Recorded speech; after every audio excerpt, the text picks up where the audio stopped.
Well, I think just even beyond the United States, Donald Trump's second presidency has really demonstrated how fragile the rule of law is. Just seeing how every day or every week there seems to be this new kind of demonstration of him breaking the rule of law, testing the rule of law, and that that type of behavior is being normalized, not just within the United States, but even abroad.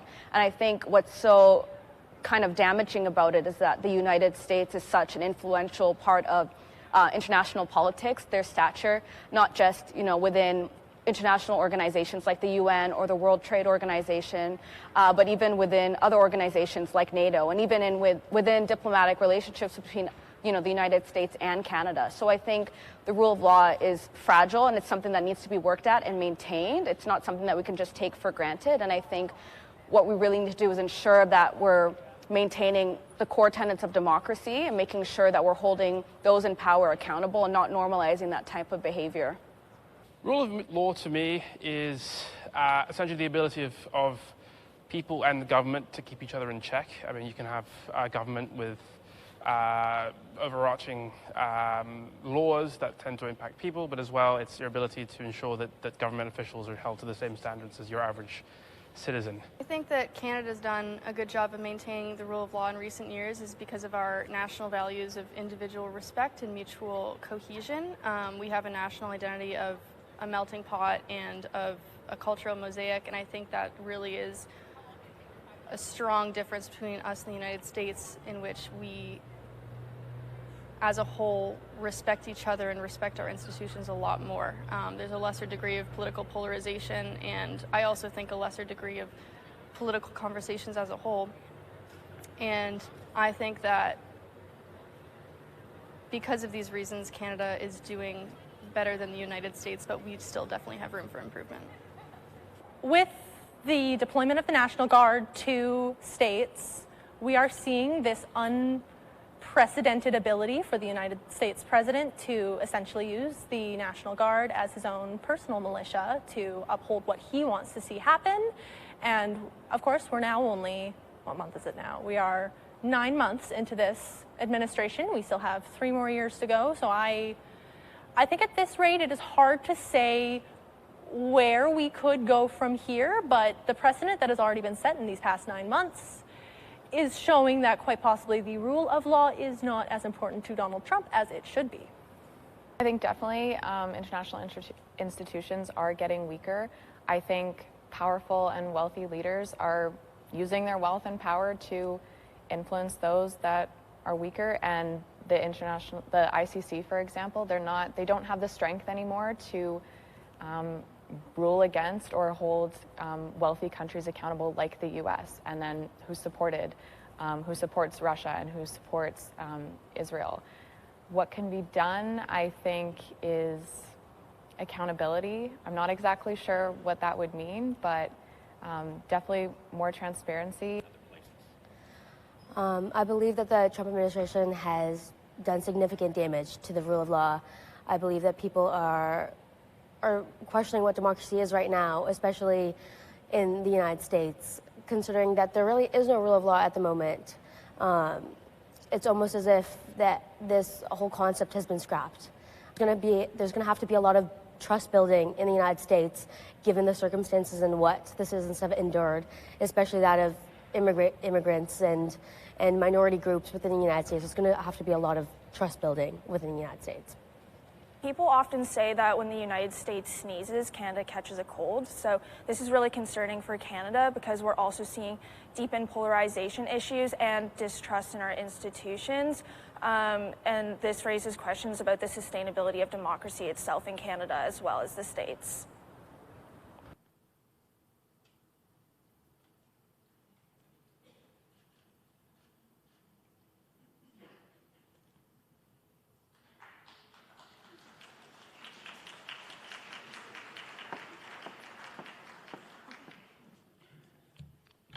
Hello, everyone. Good evening. My name is Dr. Jennifer Andrews, and I'm the Dean of the Faculty of Arts and Social Sciences here at Dalhousie University. It's a pleasure to welcome you to the 5th annual Stanfield Conversation, taking place here in the beautiful Rebecca Cohen Auditorium at the Dalhousie Art Center. So welcome. A special hello as well to our virtual audience, members joining us from near and far. I'd like to begin by acknowledging that Dalhousie University operates on the unceded territories of the Mi'kmaq, Wolastoqey, and Passamaquoddy peoples. These sovereign nations hold inherent rights as the original people of these lands, and we each carry collective obligations under the Peace and Friendship Treaties. Section 35 of the Constitution Act 1982 recognizes and affirms Aboriginal and treaty rights in Canada. Additionally, we also recognize that African Nova Scotians are a distinct people whose histories, legacies, and contributions have enriched that part of Mi'kma'ki, known as Nova Scotia, for over 400 years. At Dalhousie, we strive to be a university deeply rooted in our community while making a meaningful impact globally. The Stanfield Conversations on Democracy exemplifies this vision, carrying forward the legacy of the Right Honourable Robert L. Stanfield, former Premier of Nova Scotia and leader of the Federal Progressive Conservative Party. We are grateful to our official media sponsor, CBC, whose ongoing partnership has helped to bring the Stanfield Conversations to a wider audience through radio, television, and digital platforms. I'd also like to extend my sincere thanks to the Friends of the Stanfield Conversation for their generous support of this lecture series, to tonight's event organizers for their excellent work, and to the Pierre Elliott Trudeau Foundation for their financial contribution towards the French translation of this evening's live-streamed conversation. Now, please join me in welcoming Curtis Michael, who is an assistant professor in the Dalhousie Indigenous Studies program, who will perform the Mi'kmaq Honor Song to open our evening. Welcome, Curtis.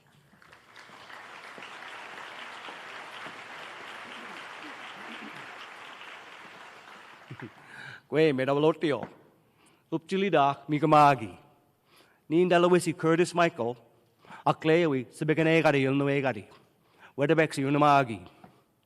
Edlugwe, Dalhousie, which is not me 5 years nige. Once again, upchilida migamagi. Now, I have a gift I want to give to you. It's called the Mi'kmaq Honor Song. And it's kind of like, well, it is like our anthem. All right, so do you go with us?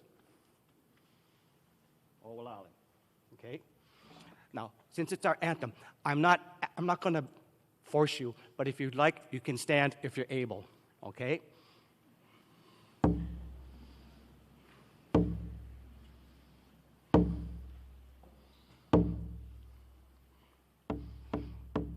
Get me de namane, dandeliel no tig, niga mach dude, game we donage.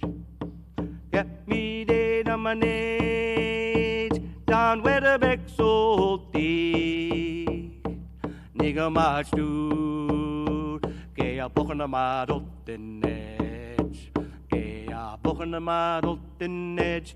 Dan gisuk deliga look sek ula sit hamuk way hey yo way hi ya ya way hi way hi ya way hi way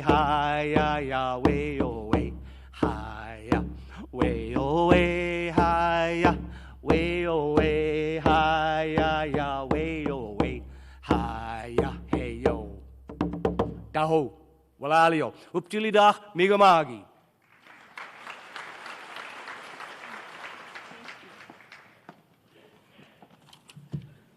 Thank you so much, Curtis, for that really incredible song.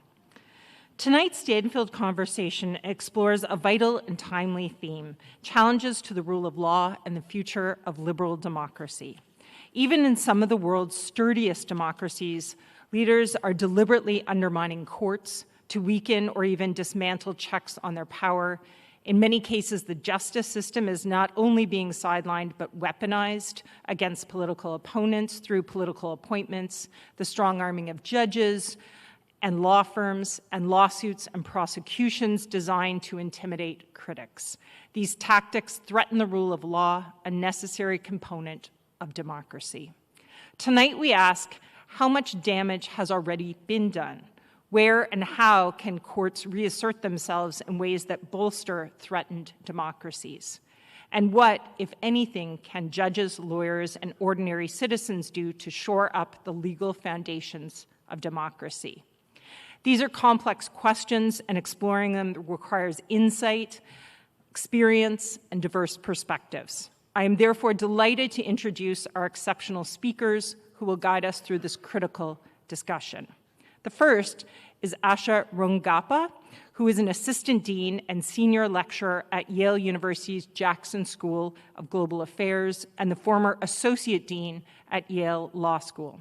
Before entering academia, Asha served as a special agent with the FBI's New York division, specializing in counterintelligence investigations.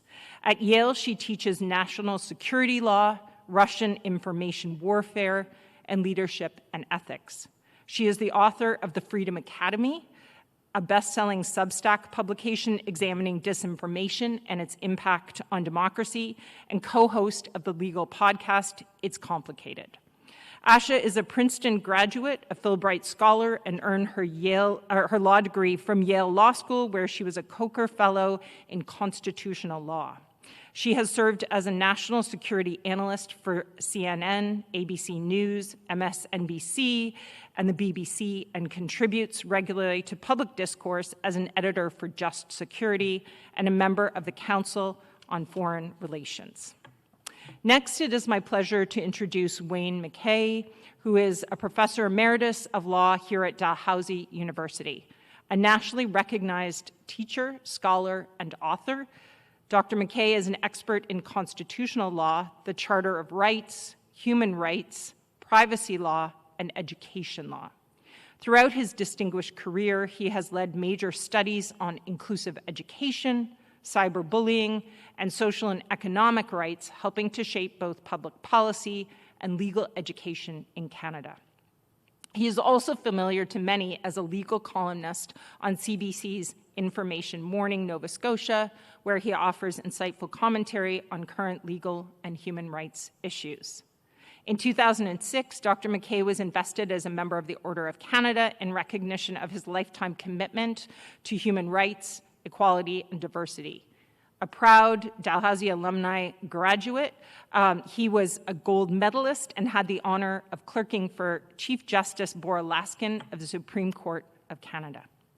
And finally, I'm thrilled to introduce our host and moderator, Mary Link, who is an internationally award-winning journalist and producer with CBC, recognized for her powerful storytelling and dedication to human rights reporting.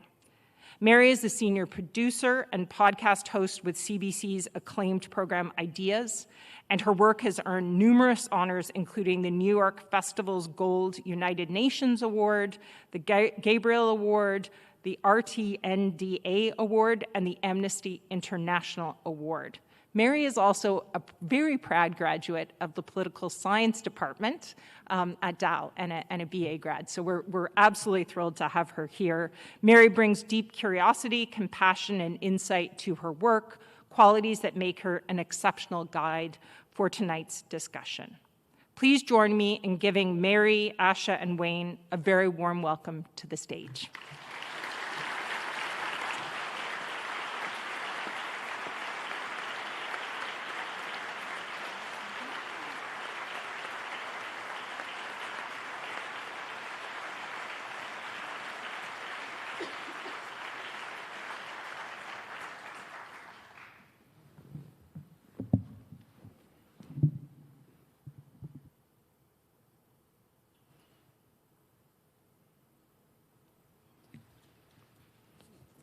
Welcome, welcome, welcome, everybody, and thank you for showing up. It gives me great hope and humanity that so many people are coming to hear about the state of the rule of law and the threats to our democracy. So that and the marches the other day are good signs. So I'm a producer of CBC Ideas, and we're really happy to be partnering this year with the Stanfield Conversations.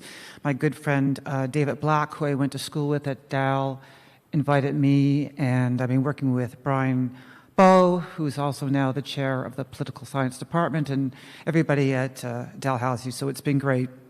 And also, this is an incredibly vital and important and kind of scary topic for some of us right now, and what we're seeing in particular in the States, often seen as a reflection of us in so many ways, even though they are a different system. So tonight we're going to really kind of look at the big picture in terms of the concern that no country, no liberal democracy is immune to the degradation of the rule of law and thus the perils to democracy.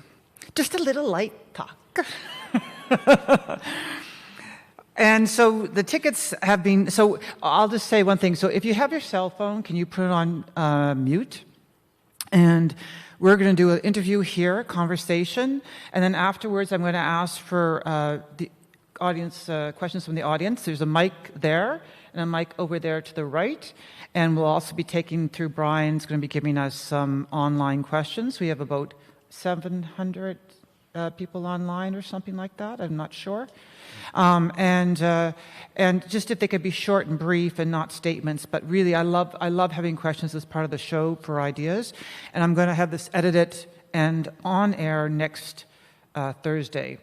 Particularly in part because it's such a fast, even though ideas is current affairs, this is a fast-moving topic. We just saw in the news today that Trump is asking for $230 billion from the Justice Department for the unethical treatment of him in terms of 2 investigations.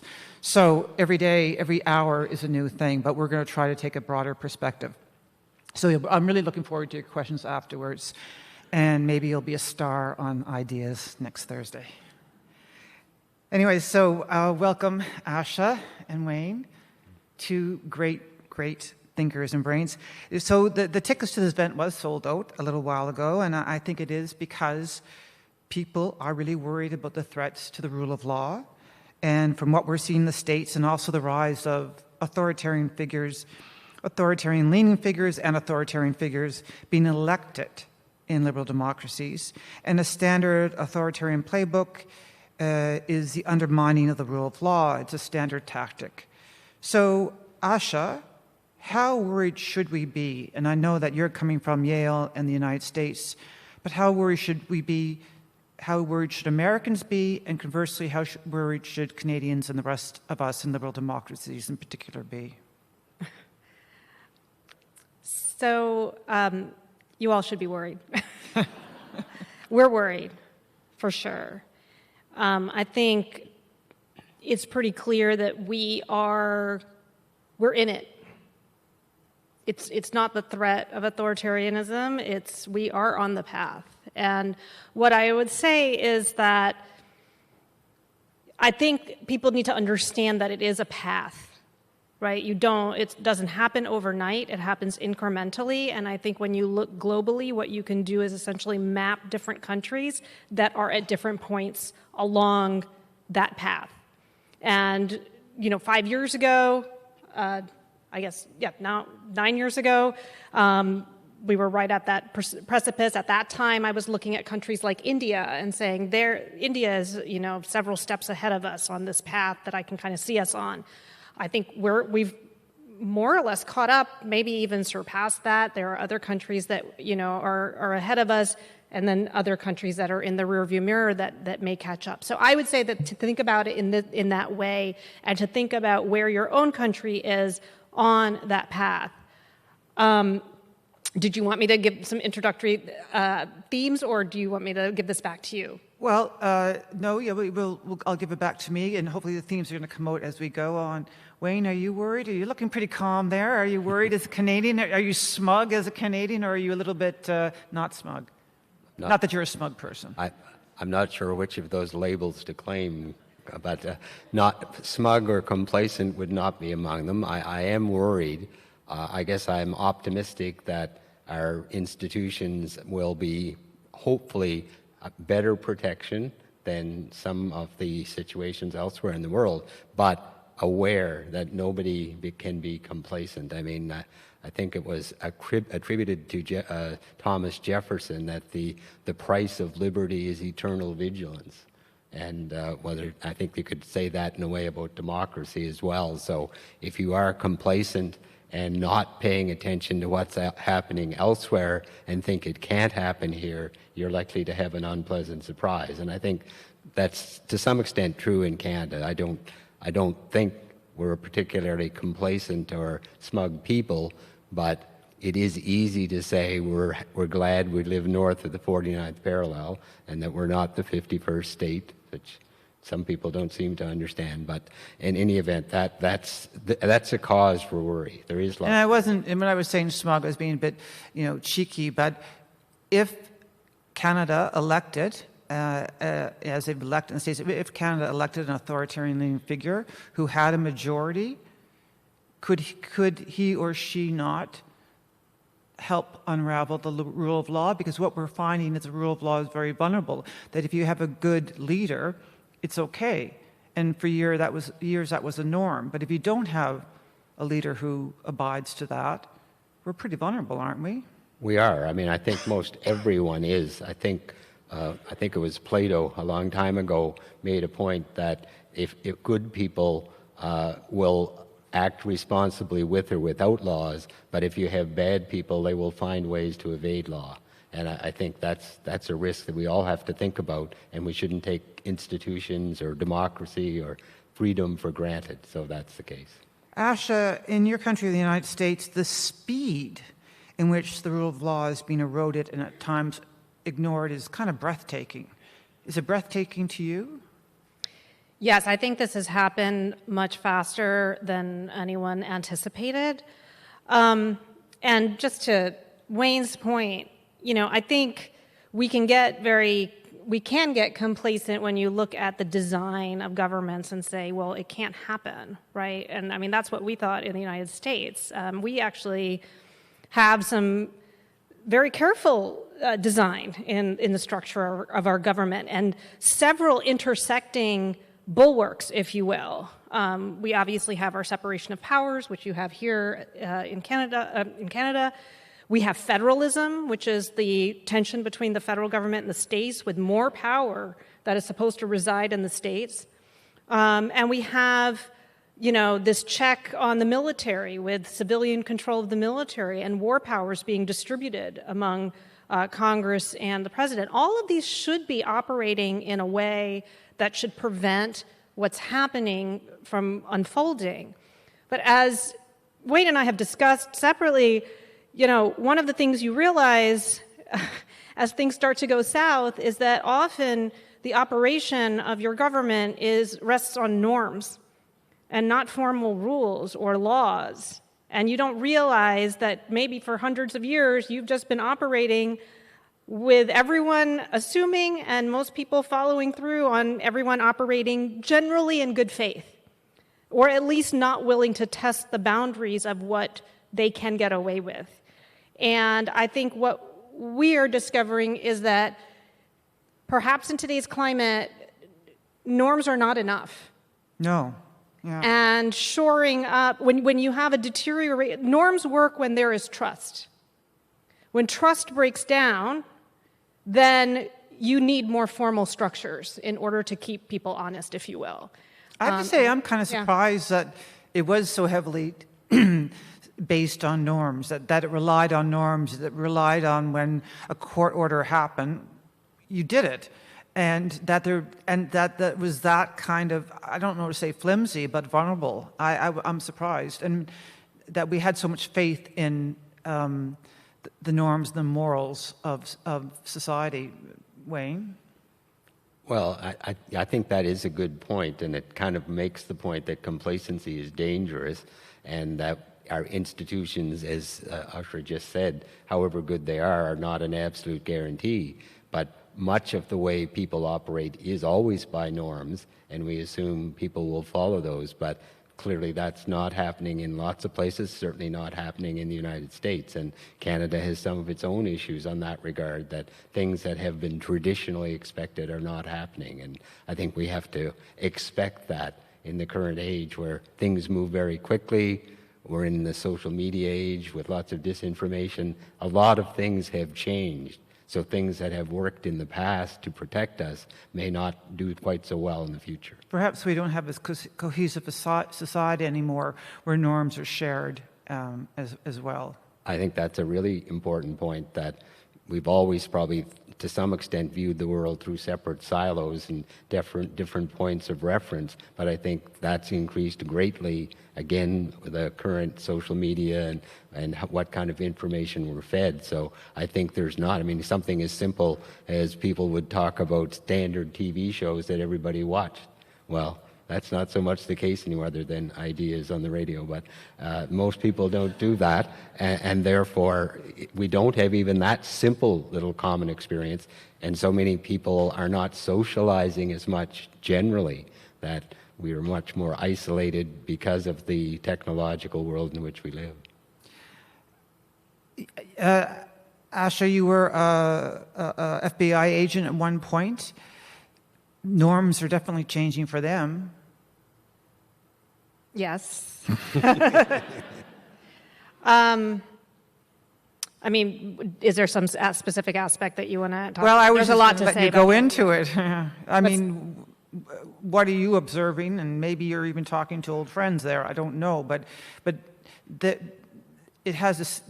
The FBI, were you always a little bit aware of, and they're a mystery, but now you didn't feel that they were out to get the American people as much.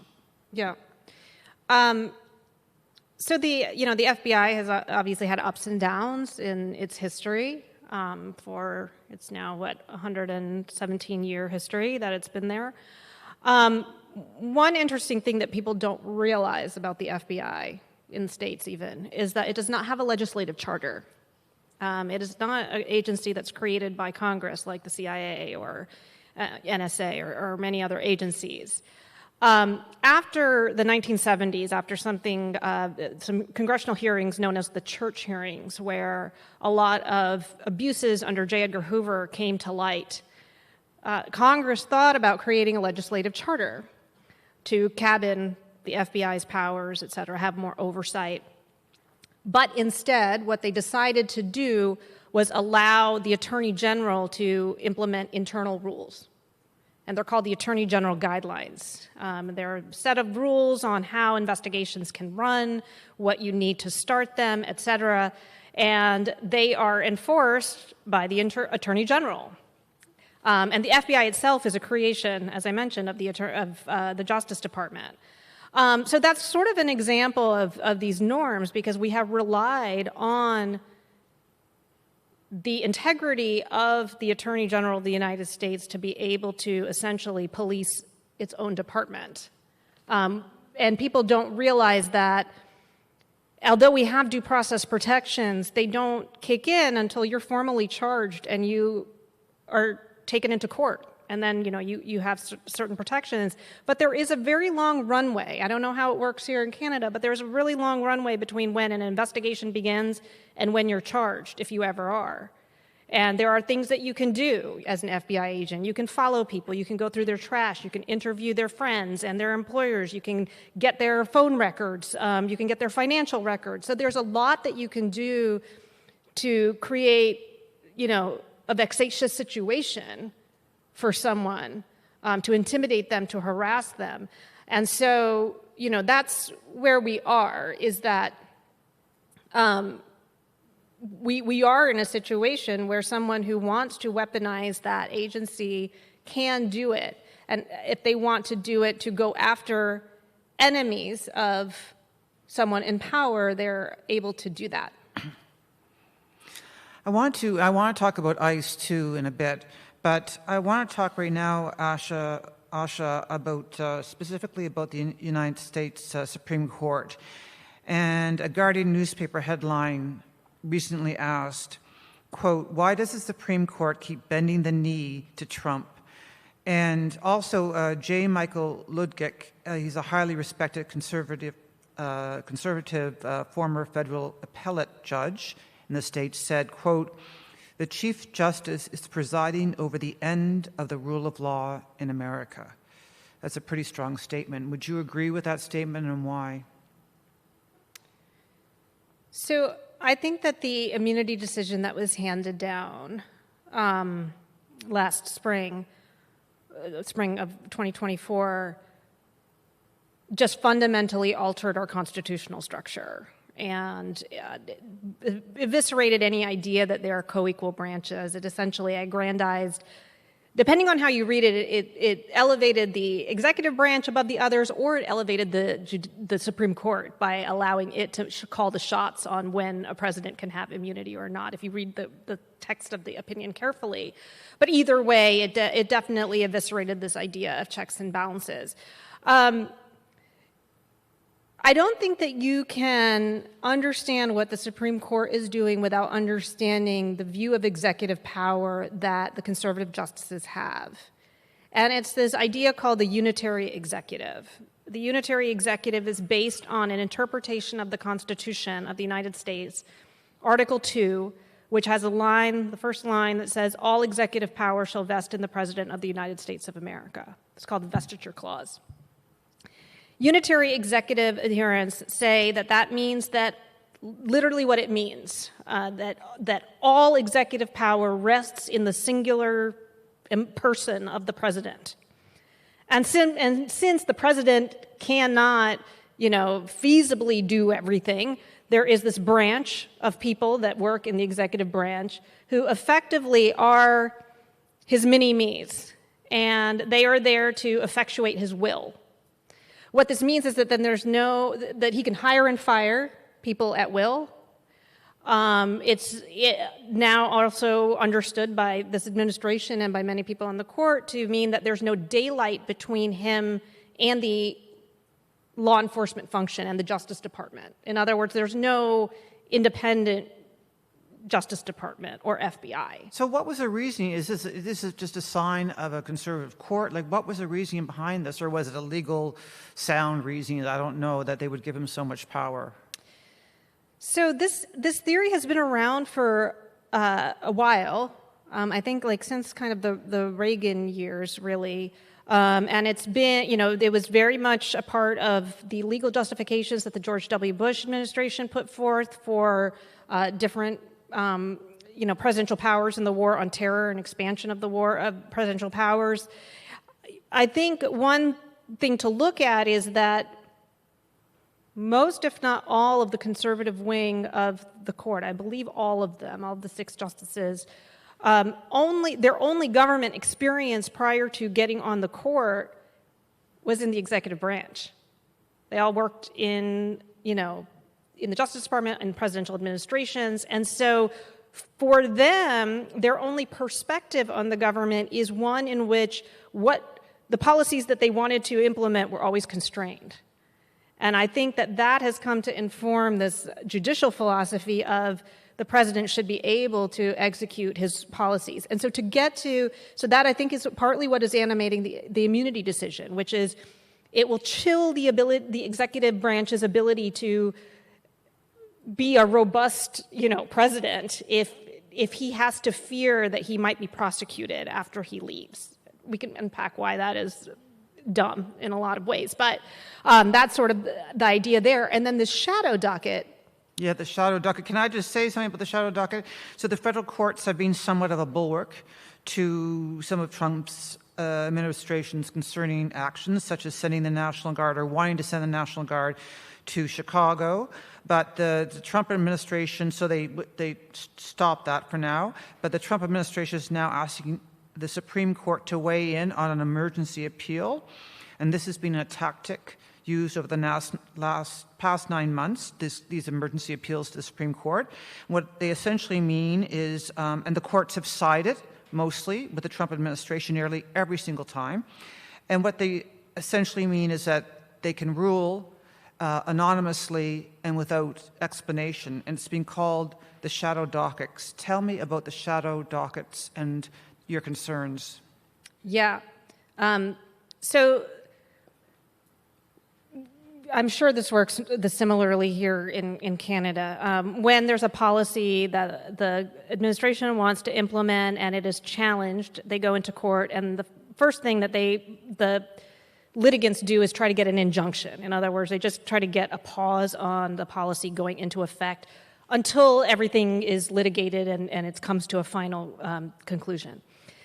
I think it's important to note that the lower courts in the United States, I know we focus on the Supreme Court, but the lower courts have done an amazing job of pushing back on this administration, including conservative judges, including Trump-appointed judges, in a lot of different contexts. And they have issued these injunctions. And then, as Mary said, those injunctions, that pause on the policy, has been appealed to the court. And at that point, the court can, it has a choice on whether to even take a look at it. They can just let it stand, right? Or, and then they can decide whether to stay the injunction, meaning that the injunction is lifted and the policy can go forward, or to keep the injunction in place. What's important to understand is injunctions are based on something called equitable relief, which means that you're looking at fairness, you're looking at who's going to get harmed until we figure this out. If there's going to be irreparable harm, then we need to pause this until we understand what's legal and what's not. This court, and again, this goes back to, I think, this perspective on the executive branch, takes the position that whenever the executive branch is unable to implement its policies, it is irreparably harmed. And therefore, when these injunctions have gone up to the court, they have stayed the injunctions, meaning that the government can continue what it's doing. They don't explain why, and basically the idea is that we'll eventually get to whether or not this is actually legal later, which could be a year or two later. And so they believe that it is important for there to be nothing standing in the way of this administration being able to implement it, and they don't give any explanation, which is, I think, where things go awry, because there's no accountability for why they are choosing to do that, how they are balancing these equities, and they're also not giving any guidance to lower courts on how to then apply this in other contexts. The courts can't even interpret them because there's no reasoning. Do we have any of that in Canada? Well, it's kind of hard to know where to start because there are some big differences here. I mean, first of all, the concept of kind of the unitary executive is pretty foreign here. I mean, we live in a British-style parliamentary democracy, and it's a much more sort of collective vision of government, that the executive is responsible to the elected parliament. Supremacy of parliament is still a major element of the Canadian Constitution, even since the Charter. So that's one big difference.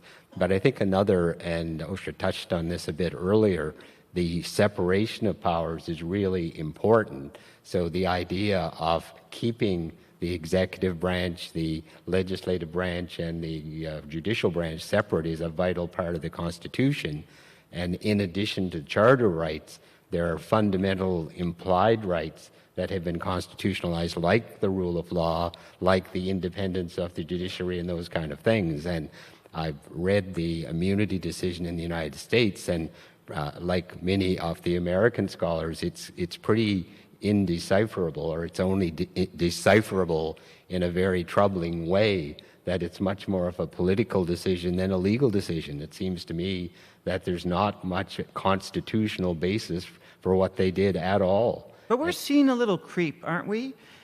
In subtle ways, and even in Nova Scotia, of just a little bit of more...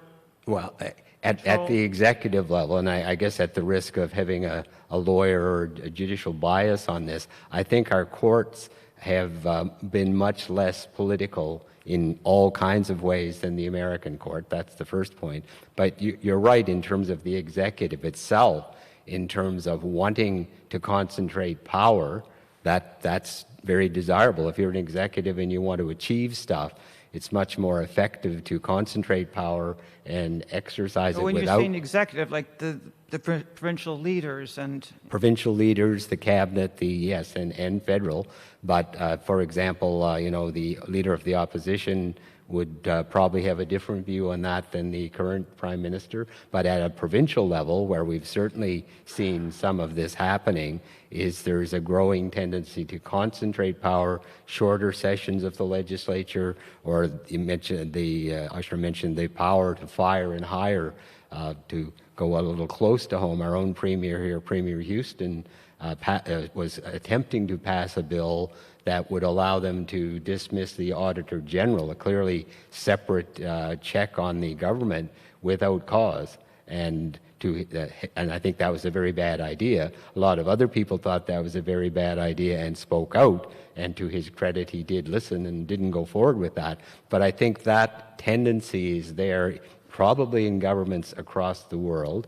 It's further accentuated, I think, in many cases by the COVID-19 pandemic, that as in war times almost, when you are dealing with a crisis or you're dealing with a war or a international pandemic, you have to concentrate power to respond quickly. But then once you just realize all the benefits of that, of getting on with what you want to do, you're reluctant to give that up. And I think that to some extent has been happening at a worldwide basis, that even if power is concentrated for a legitimate crisis kind of situation, when do you actually give it up? And the executives like to hold on to that, and that's been true in Canada as well. So I think that's one example. There's many others. Asha, is it also part of the problem that many people are just not aware of what's happening, of the erosion of the rule of law till it's too late? The people in the States are not quite aware of all the things that are going on because it's complicated sometimes and it's behind closed doors sometimes too. Do you think that people have a deep fear of the rule of law? I mean, they're obviously concerned about ICE and the talk of National Guards, but do they have a better sense of how it's being eroded in other ways? I think it's less that they don't know what's going on than they're in denial. I mean, and I say this having talked to people that are not Trump fans. I mean, these are people who are, probably voted against him, but when I speak to them, they are like, well, it's fine. They think that because there's litigation happening in the courts and we've just never been tested in this way, and it's always worked out fine for us. So they just think, well, the courts will handle it. And if he actually violates a court order, then I'll be worried. So they really do have this idea that somehow the Supreme Court's going to come in and save everything. And I think also in many ways it doesn't affect them directly. So I think, there is this weird silver lining of, I don't know if I can call it a silver lining, but, these things that are so in people's faces is actually helpful. So when they see that people are being abducted, like in front of them on college campuses, when people that they know are, sent to a foreign gulag, when they see military in the streets, it becomes harder to stay in denial. And I think that when, part of that you see in the protests that we had this past Saturday, where I think it's now estimated at somewhere close to 7 or 8 million people, that's also important because it makes the people that are, wanting to put their blinders on and just do their daily routine and pick up their kids, they have to then see what's happening, and it shows them that something is deeply, deeply wrong. So I do think that people are starting to realize. I think it's hard to not do it. I think the question is the complacency piece, the belief that somehow we're exceptional, we're immune, we're going to manage, we just need to win the next election, and that somehow, that didn't work out for us the last time, just so you know. So, but I think that there are people who don't want to confront the reality of what's happening. And the language that, the idea of authoritarianism and fascism for them is like, well, this isn't Germany, 1939. Like, it still looks normal. I think that that's hard for people to get their mind around. Well, especially like in terms of ICE, its budget is now richer than most of the world's militaries, which is phenomenal, including Canada's. And a recent political article headline read, "Unfettered and Unaccountable, How Trump is Building a Violent, Shadowy Federal Police Force." And right now, of course, it's going after what they perceive to be illegal immigrants that shouldn't be in the country, but often they're picking up Americans at the same time. How concerned are you with all of that money that is going into ICE, the mass, the fact that they do seem unfettered? Where is the concern there, and what can stop ICE? Yeah, I'm very concerned. So one thing I can say is, having come from law enforcement, I will say that our training in the FBI was, highly professional. It was 20 weeks. There were things that, you were trained in, all kinds of things that you could do and you can't do. I don't know that the people that are doing this right now are trained in any way like that. Being masked is just incompatible to me with law enforcement and accountability. I think it also it creates the potential for danger even for law enforcement, because if anyone can then pose as wear camo and wear a mask. From what I understand, I think ICE is also buying small arms. I saw some article today. They're buying small arms, like they're buying like military equipment with this budget. I'm not really sure, what that is needed for. They have picked up 170, at least, I think ProPublica said 170 U.S. citizens who have been detained, which, of course, is illegal under our Constitution without reasonable suspicion, which, by the way, gets back to, again, the shadow docket, because this actually went up. One of the issues went up to the Supreme Court. They stayed an injunction against ICE being able to detain or to arrest and detain people. So ICE has basically, I think, 4 categories. They profile based on race, where, like particular locations, like Home Depot, for example, where day laborers might be there to be picked up for contracting jobs. The type of work that somebody's doing, so I'm guessing if it's manual labor, and I forgot what the 4th thing is, but it's basically just kind of a stereotype profiling. And in staying the injunction, there was no justification or explanation given, except that Justice Kavanaugh gave, he said, listen, if they were only detaining people or arresting people based on race, that could be problematic. But when it's used in combination with all of these other factors, which, statistically, these people could be illegal, then it's okay, and they're only detaining these people for a short while, and if somebody shows them, their proof of citizenship, they immediately let them go. So there's no irreparable harm here, which is just not true, and I think gets to some of the misinformation and disinformation that is also this other variable in here, because what we are increasingly seeing is both, definitely people in the administration, but also members of the court citing statistics or stating facts that are simply not true.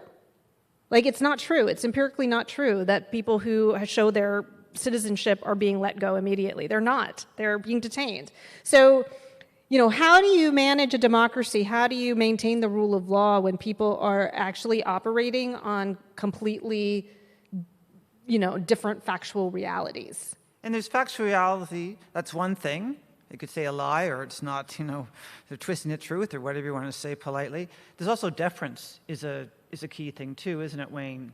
Well, definitely deference is a key thing, but I think the other important point here, I think you started off by saying, are people really concerned enough about the erosion of the rule of law? And a lot of people probably don't really understand exactly what that is and the importance of that. And perhaps I can make that point a bit by talking about a sort of leading Canadian case from the 1950s, the Ron Corelli and Duplessis case, where the then Justice Rand defined the rule of law, I think, in a way that people can identify with and understand.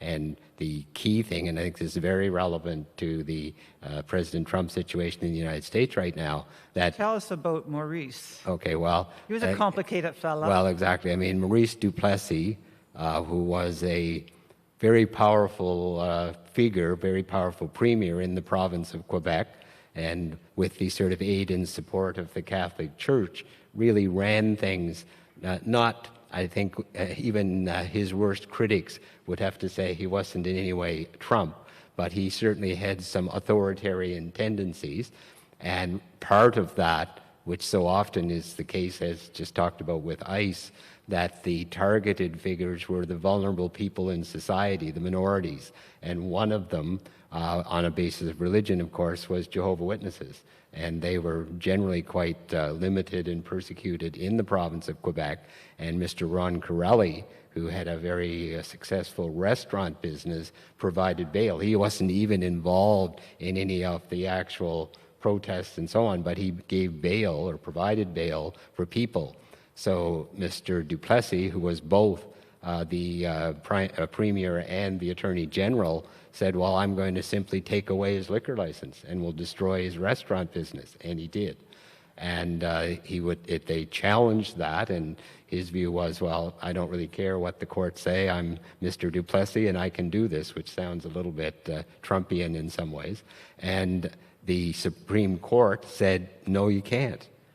That there's a number of reasons that you can't. For one, the rule of law is a basic principle of our constitutional democracy inherited from the UK. And one part of that is that no person is above the law. It doesn't matter if you're the Premier or you're the President or what you are.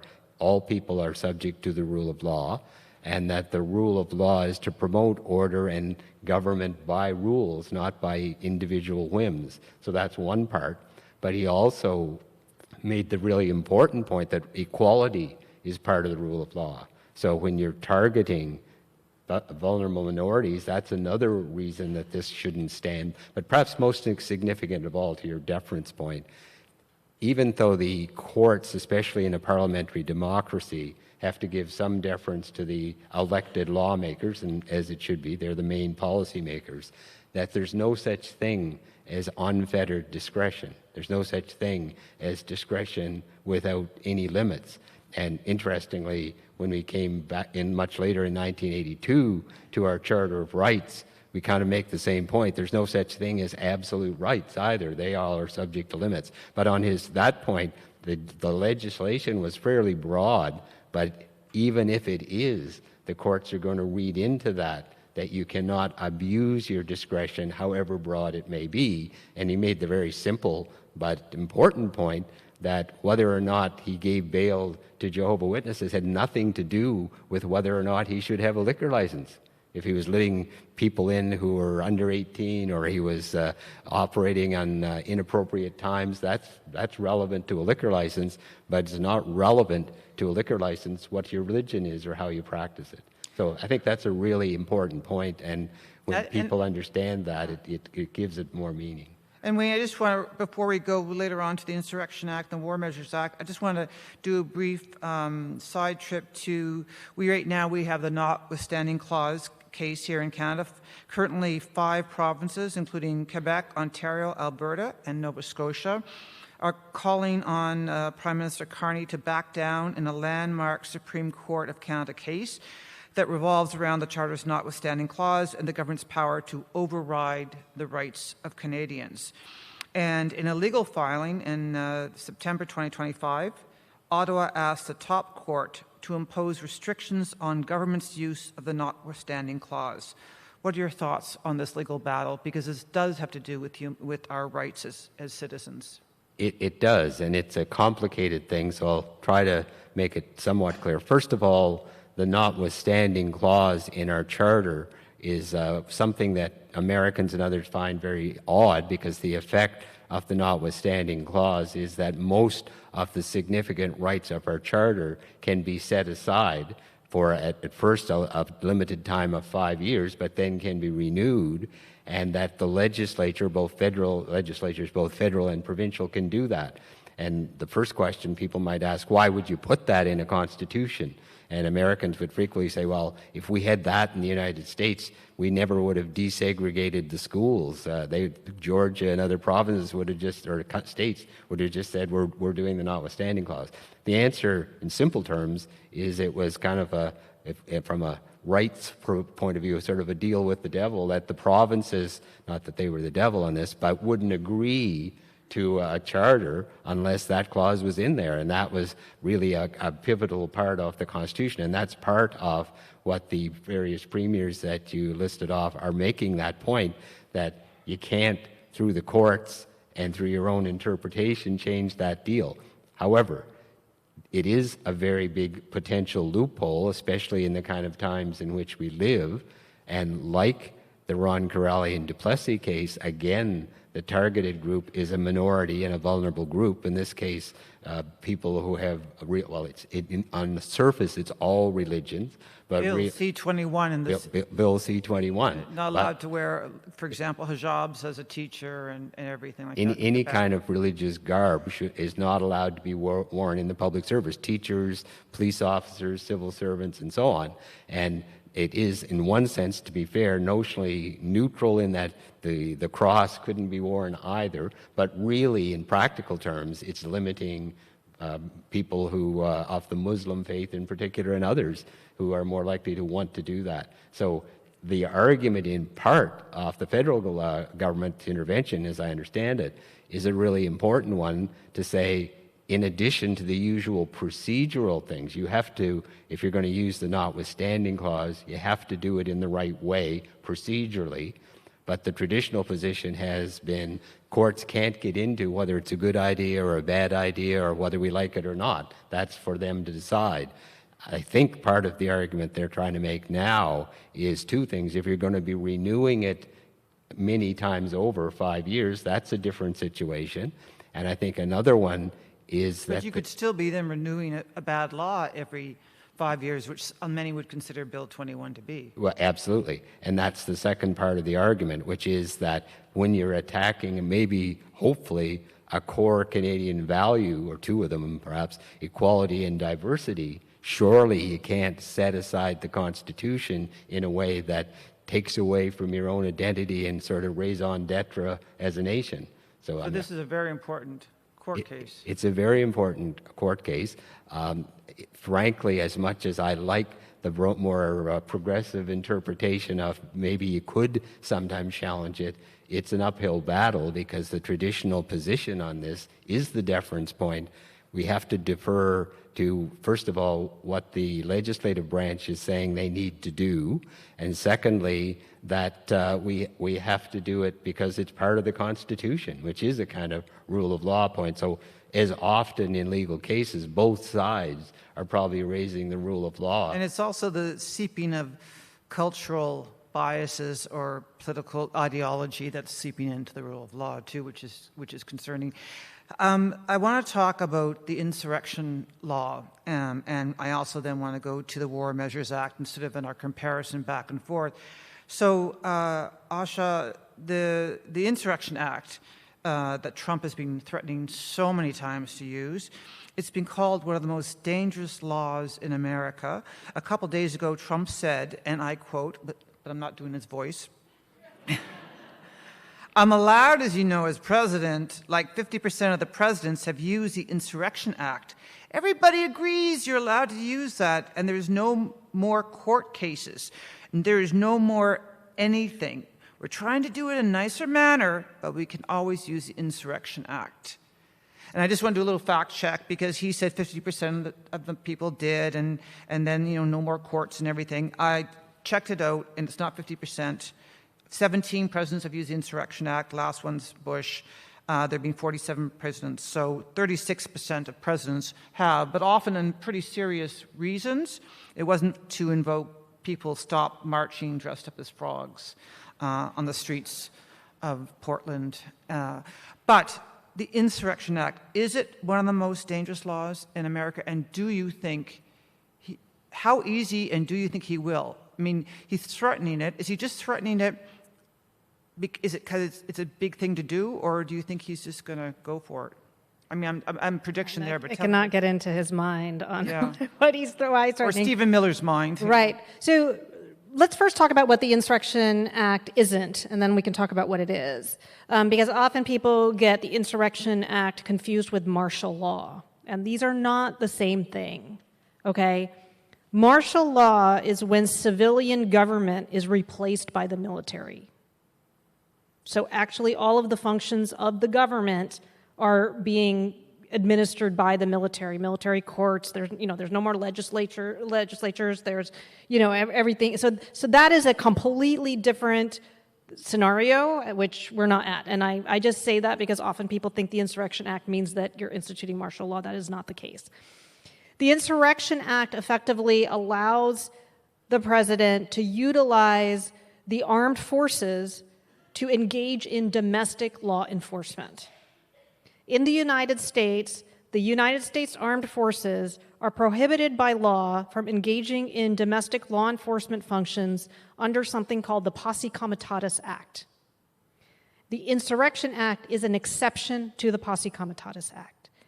Now, he's halfway there because most presidents have never, usually when they have federalized the National Guards of a state, they've invoked the Insurrection Act. They usually do those two things together. They're two different statutes that do this. Trump has done these federal, so National Guards are the state militias. We have our U.S. Armed Forces, you have the state militias, and this is, again, part of that federalism that that I had mentioned before. And I think it's just worth explaining this so that you can understand what's happening on the streets of the United States right now. The National Guard, the state militias, answer to the governor of the state.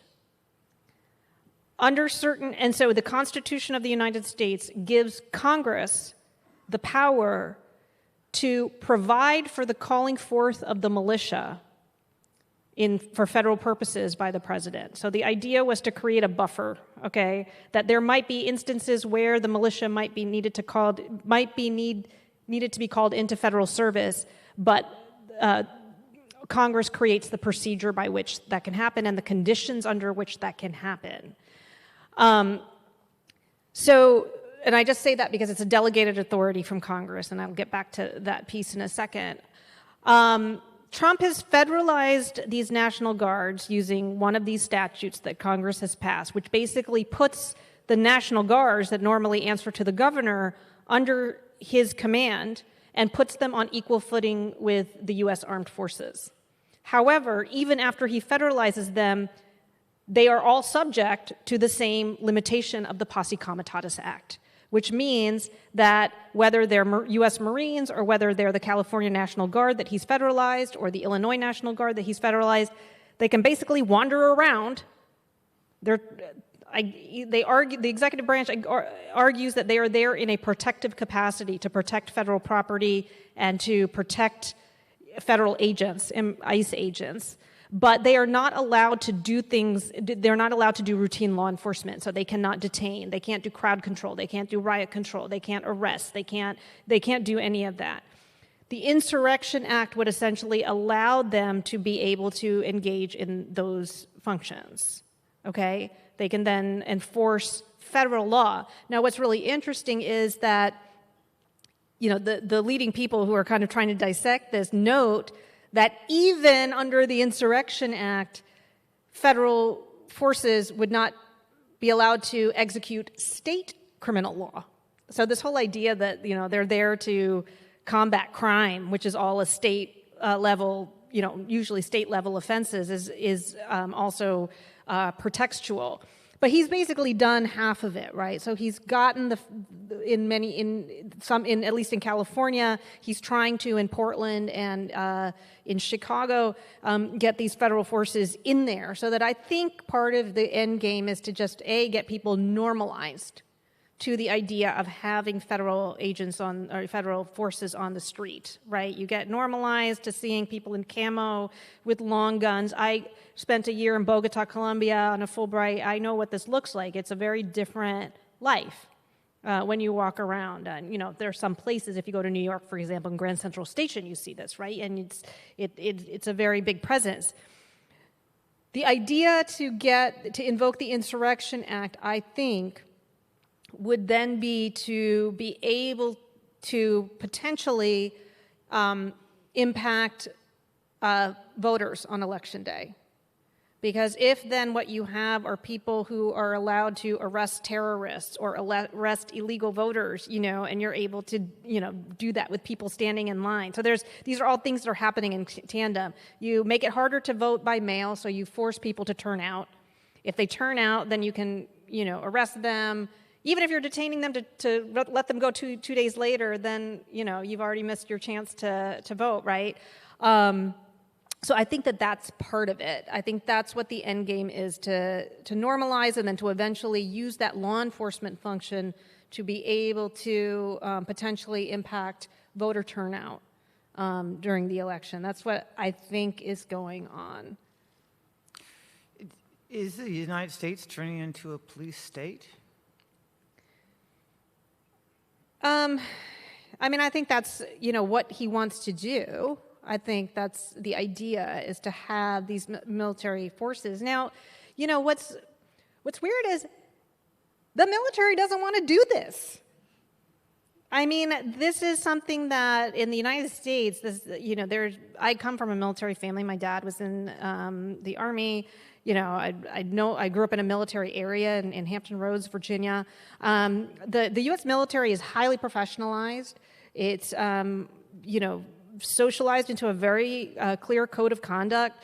It's very much inculcated that they are not there to turn against the people. And in fact, our entire constitutional structure is there to prevent an executive from turning the military against its own people, because it's to prevent, we're not big fans of kings, right? And no offense, but just from what happened. Although ironically, you're getting one. Yeah, we are, exactly. So there, for example, Congress, the Constitution limits appropriations for the Army, but not the Navy, to 2 years. So every 2 years, Congress has to reappropriate money, and it's because they wanted to always have a check on the president's ability to have a standing army. And these, the National Guard, the military, they don't want to do this. But then you have the U.S. Secretary, not of Defense anymore, but the U.S. Secretary of War, still getting used to that, the U.S. Secretary of War, Pete Hegseth, and he has fired some of the Army's top uniformed lawyers. Yes. He has told reporters that he views them as potential, quote, roadblocks to orders that are given by a commander-in-chief. Yes. So I still call it Secretary of Defense because it is a statutorily created agency. So anyway, Secretary of Defense did essentially, basically he said we're going to get rid of those stupid rules of engagement. If those of you who have any military background know that rules of engagement are basically law of war rules that determine, who you're allowed to use military force against. You can only use it against military targets. You can't, you have to, avoid, civilian casualties, all of these things. So I do think that there could potentially be this endgame, we've heard the president talk about the enemy within, of wanting to condition the military to be able to use military force against Americans. And I think that it is not out of the picture that might be where they're going. I also think that the military is being conditioned to potentially, we've seen these strikes in the Caribbean, which appear, I cannot discern any legal basis for them. They seem to be illegal orders. This seems to be murder on the high seas, essentially. And we've also already seen, an admiral resign over that. Secretary Hegseth has also, one of the first things he did was fire the JAGs, the highest ranking JAGs for all of the military. This is the Judge Advocate General's Corps. These are the top military lawyers who assess whether, it's always the commander's decision whether or not to, do the action, but the JAGs are the ones who provide the advice, the legal advice on whether it's a legal order, whether, what international law norm or rules that it might come in conflict with, et cetera. He fired those. So I don't know where this is going. I mean, I think that it's going to be very hard to subvert, but I do think that there is an effort underway to subvert some of those internal norms and to get the military to be more pliant, because I think that was one institution where Trump found a lot of resistance in the first administration from his own generals, and he did not like that. And he's also getting his attorney general to be more pliant to let go people like Santos from jail and then go after judges and check on their mortgages and try to get them charged with things. So that it's being weaponized as well, the justice system, against political enemies. Yes, and this goes back to this, interpretation of Article 2, where the Justice Department exists to execute where the president can actually direct investigations. Individual investigations. And that has been a norm that until now, there was always a firewall between the president and the Justice Department. The president would set priorities. You know, if one president wants to come in and prioritize, child trafficking and art crime, and that's where they want to devote their resources, then they can do that. But to direct individual investigations, to say investigate him, prosecute him, that has always been, that is definitely a hallmark of authoritarianism, to go after your enemies directly. And so, Wayne, in Canada, we ended up getting a majority elected person who tends towards authoritarian. We've had, Justin Trudeau use the War Measures Act during COVID, which seems somewhat benign. How vulnerable are we in Canada to the misuse by the wrong person of the War Measures Act? Okay, let me, before I answer that, I want to make another point that sort of is a background for that I think is important, though, that much of what Alfred just talked about is kind of not very conceivable from a Canadian point of view, in this sense that part of that power comes from the power in the American Constitution for the President as Commander-in-Chief of the Armed Forces. And again, similar to their broad interpretation or narrow interpretation of the Constitution with things like the right to bear arms made sense then, but does it make sense now?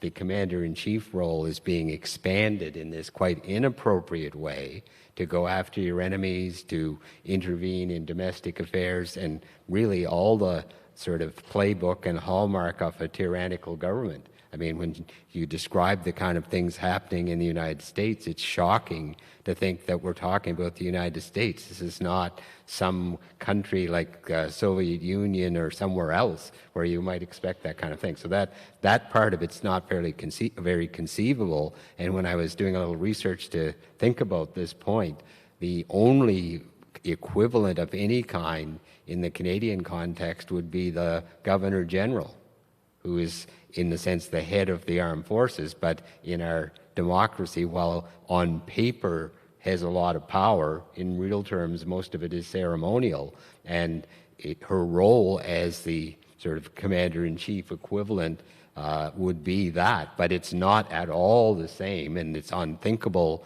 that they wouldn't possibly use it in the way it is there. So that's the first point. I think that part of the Constitution and the Canadian ones are very different. The part that is the same is that, again, by traditions and norms, the military is to be separate from the political branch of the state. They're not there to enforce the policies and political rules of those in power. They're there to uphold the Constitution and defend the country. So that context is important. Now coming to your question, it doesn't mean that we don't have situations where we can use military power in a kind of concentration of power in the executive and have them direct it.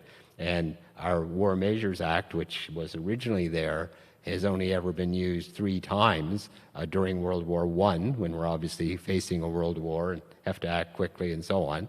During World War II, similarly, the so-called FLQ crisis of 1970, when we had something closer to a kind of insurrection or alleged insurrection of separatist, extreme separatists and the killing of a person, all of those kind of things. And that peacetime use, kind of ironically, by Trudeau the Elder, Pierre Trudeau first, was one of the, during a non-war situation, was the first time. That got replaced, I think, under the Mulroney government in 1988 with the Emergency Measures Act, which now was invoked for the first and only time by Justin Trudeau during COVID. But maybe this makes a little bit of difference, not actually because of COVID. He didn't exercise it in to allow them to do the kind of things they needed to do to respond to COVID, but during one part of it, which was the trucker boycott, and particularly in Ottawa, which was related to COVID because a lot of their objections, with a lot of support from right-wing groups and so on in the U.S., was to vaccine and masking orders and that kind of thing. And the argument was that they needed that extra power to respond to the unusual occupation of Ottawa and causing lots of harm to people. Now, whether that was a good use or a bad use is debated. The Rouleau Commission said it was a legitimate use, but then a federal court has said it wasn't, so there's debate about that. And this leads me finally to your kind of point. There are vulnerabilities there in that we do have, most democracies have to have some kind of statute that would give you power in times of crisis and emergency, but they've been very sparingly used. And the current version, the Emergency Measures Act, has a lot of protections in it that the original War Measures Act did not have, in terms of extending still a lot of charter protection, all kinds of oversight by the Parliament and the Senate, the various agencies. So while it's there and it is a vulnerability in that a tyrant, somebody who's bent on taking power, could use it, there's a lot of checks and balances built into it in a way that doesn't seem to be the case in the United States. So you think that we where the rule of law right now is under, it's very disconcerting what's happening there. You think that we couldn't go with an authoritarian leader, we couldn't head down that way too? Because part of it in the States is they're ignoring court orders, or the court is deferring to them in these emergency acts. So do you think we don't have that possibility here? We have that possibility, and I mentioned it briefly in the introduction, the Plato quote, that really ultimately a democracy and freedom depends on the people, both the people to respond and object if abuses are taking place, and the quality and principles and characters of the people as leaders who lead the country. And if you don't have that, then no law is really going to protect you. But having said that, there are better and worse institutional protections. And I think while it is a vulnerability and it is a risk, I think it would be much more difficult to do that in a Canadian context than with the commander-in-chief powers in the United States. And just one more general point when listening to this very interesting comments on the American approach, the way judges approach constitutions in Canada and the US is quite different. And that's a really significant thing, that one of the things that seems to be prevalent in some judges, not all, in the US is a kind of original intent and sort of the originalism approach, so that, and I'm being a little facetious but not very much, things like the right to bear arms is to be interpreted literally even though we're not in the middle of a revolution anymore. Or that in this case, the vesting of power in the president was necessary to some degree, but not necessarily in the way that it's being used now. And the Canadian approach to interpreting the Constitution is kind of the exact opposite, which is that we are to take a living tree interpretation of the Constitution. And one of the early decisions, actually, of the Privy Council and the Supreme Court was one where the Constitution said people could be appointed to the Senate. And the question, odd as it may seem to sensible people today, was, does the word people include women? And earlier case, in fact, I recall, actually, I believe maybe our own Supreme Court at the time, to its discredit, I think said they agreed with that the intent of the drafters at the time was that only men could be senators. So it didn't include women. So do you, Asha, have any concerns that you would like to relay to Wayne about that? About, Because he's about giving me a whether you're very person or not? strong, making me feel good as a Canadian. About what you're saying now, you mean? No, I mean in general that well, what I'm wondering, it's sounding very good and very lots of bulwarks, but can it still happen? And It can still happen, but I think it can still happen in almost any legal structure. And so I guess I'm agreeing with you, it is a vulnerability, and there's other laws that can be used in that way, and maybe even the broad interpretation power could be used in that way. But I use the Persons case as the classic example that if you freeze a constitution in time, then that's problematic. And just one other point that I want to raise at the moment is the differences in the Constitution are really important as well, because the American Constitution is very much individual rights focused, as is the Canadian Charter, but we also have a lot of collective rights, including the very first section of our Charter, which says that all rights are subject to reasonable limits in a free and democratic society. Now, the courts in the U.S. have had to really read that in, but it's not right in the Constitution. And I think that also is a better protection. But I don't disagree with you that in the right context with a person with power and bad motives, you can do most anything. But there are better and worse situations, and I think Canada's in a better situation constitutionally. I am not in a place to opine, but all I can say is that,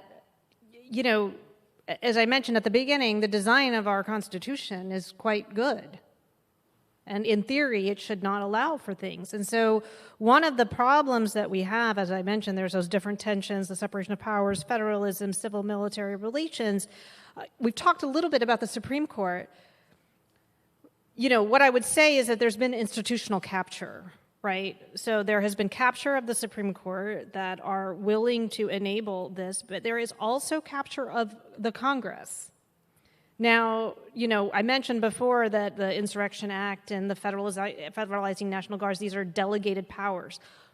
Almost everything that you see happening are delegated congressional powers to the executive branch. These are not things that the president has on his own. Everything he's doing with visas and with immigration, Congress has the power to determine the rules for immigration and naturalization.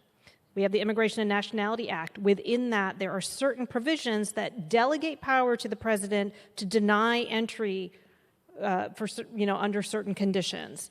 The federalizing of the troops, the Insurrection Act, that's delegated power that Congress has that's given to the executive branch to respond to emergencies, for insurrections, for rebellions.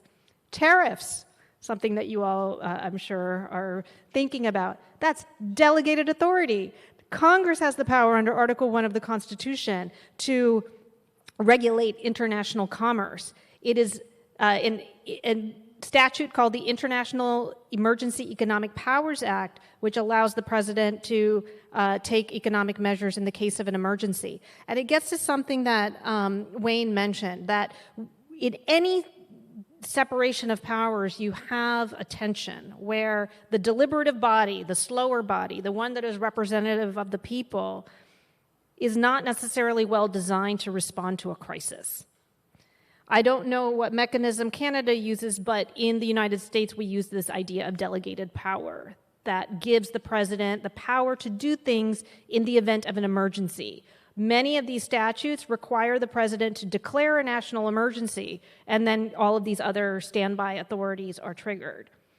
So again, we get back to this norms idea that we have understood that presidents will not declare a national emergency unless there's an emergency. But if what you want is emergency powers, guess what? You're going to find emergencies to happen, right? And this is what's playing out in the courts right now, the case that you showed me about the deployment of the troops. Trump is saying, the Trump administration is saying there's a rebellion happening. Portland's on fire, Chicago's on fire, and the lower courts have said that is not what we're seeing. But the question is, how much do you defer to the determinations of the executive branch? And in our jurisprudence, we have always deferred to the executive branch to determine certain things, that, you know, this country is a threat to national security. We need to, pause any entry from this place. We need to impose tariffs. Actually, the statute he's using does not even mention tariffs, and it's a weird authority to be using, but we need to take emergency measures, like President Carter used that to negotiate the Iran hostage crisis. You don't want to tie the president's hands, but at the same time, when you delegate these authorities, you really are dependent on that person exercising them. So, you know, I think structure can go so far, but I think there are inherent tensions in democratic societies in the ways that, you know, these very parallels of separation of powers, et cetera, that open the door. Just to go to the dark side briefly, you know, Trump keeps saying the 54th state. He's bombing these boats off Caribbean and alleged drug boats and in South America. The Arctic is, sadly, because of climate change, opening up that waterway. A lot of international countries are looking at that. He muses. We don't know where it's going to go with everything. What steps could he take? How easy would it be for him to go after us in terms of the law?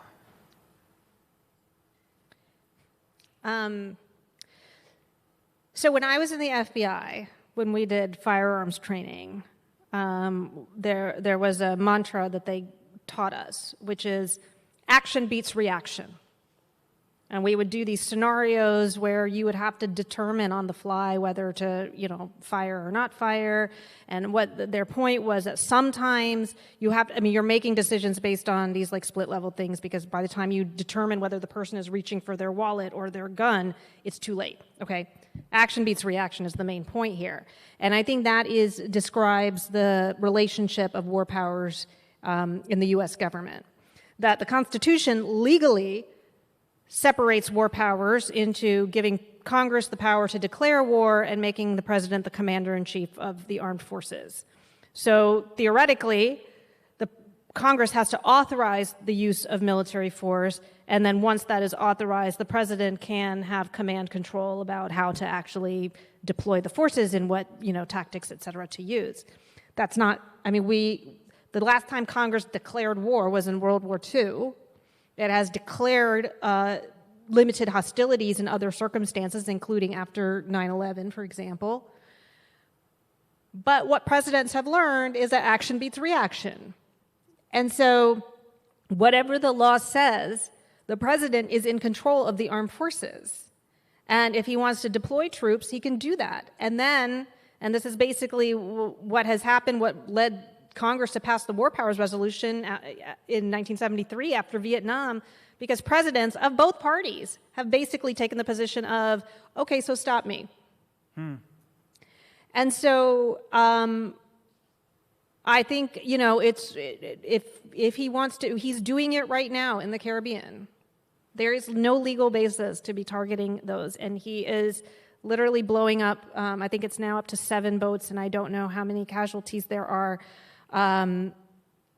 with no legal justification, and even not even really giving Congress a legal justification for it. So I think that it is entirely possible that if he wants to do it, he would, and then it would really depend on, you know, whether the people ordered to do it would be able to say that is an illegal order and I won't. I don't know that that would be as clear as, you know, ordering a strike on someone that is not a valid military target. And what would happen to us? The War Measures Act and then our rights, right? True. One thing that's interesting, though, because again, looking into this a bit after I knew I was doing this, I wondered what's the kind of equivalent position in Canada. And I was actually a little surprised to find out that even in war declarations, that power in Canada is not legislative, it's not Congress. It rests with the executive, with the king or the king's representatives, but as a matter of norms and courtesy and their deference to the rule of parliamentary supremacy, they did in all cases, in both World War I and II, have the Parliament agree and sanction what they were doing. But I was surprised to find out it's not actually required. So ironically, and really making the point that we're all making here, that whatever he rules, it's what they do with it that's critical at the end of the day. And it also demonstrates in any constitutional analysis, interpretation is really important, and what the judges say about the Constitution. You know, the Constitution is supreme, but the Constitution means what the judges say it means. So what does that mean then?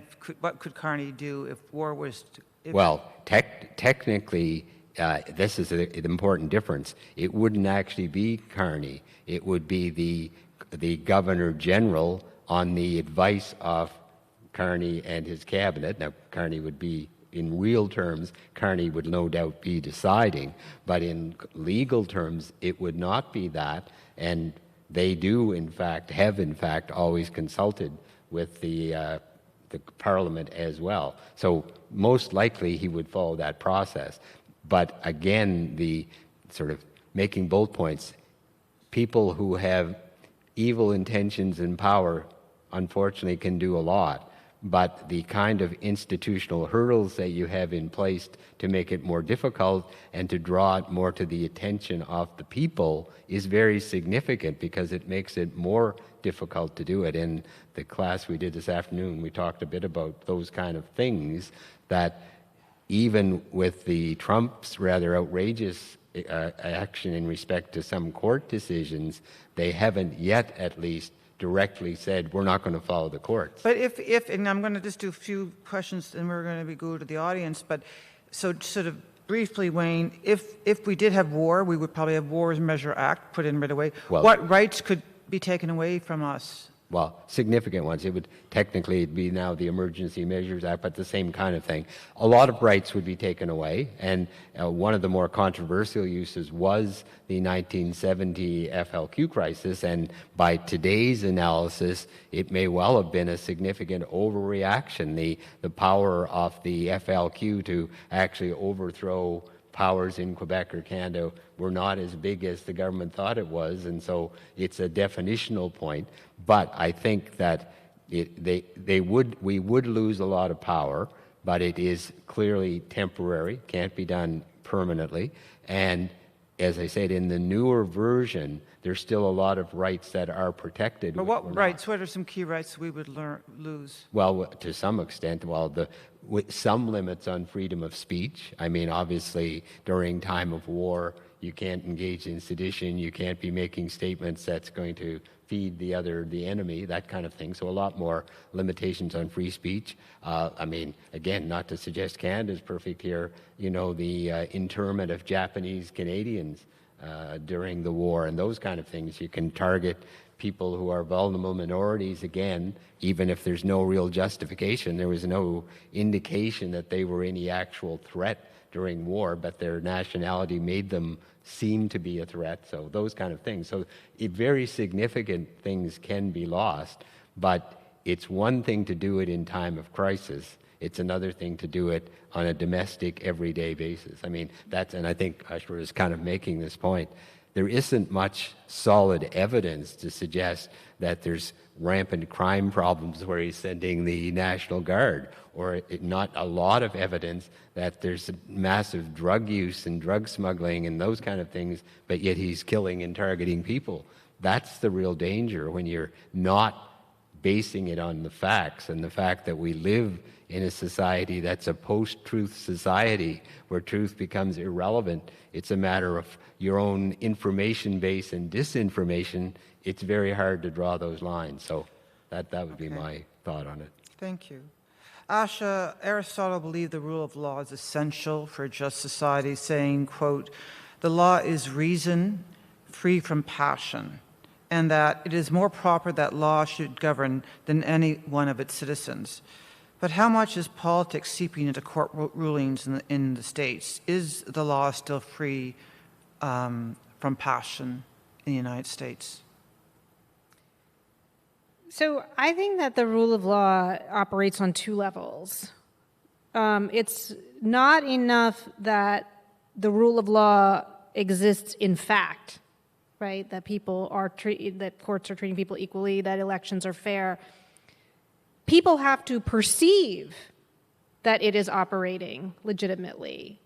And what's happened is that our information ecosystem has eroded people's faith in the legitimacy of our institutions. And so there's a professor at Yale Law School, Tom Tyler, who writes on, legitimacy and rule of law. And one of the things he says is that a hallmark of the rule of law is your ability to accept an outcome of a process even when it doesn't come out in your favor. Okay? So it is accepting a court decision even when the court rules against you.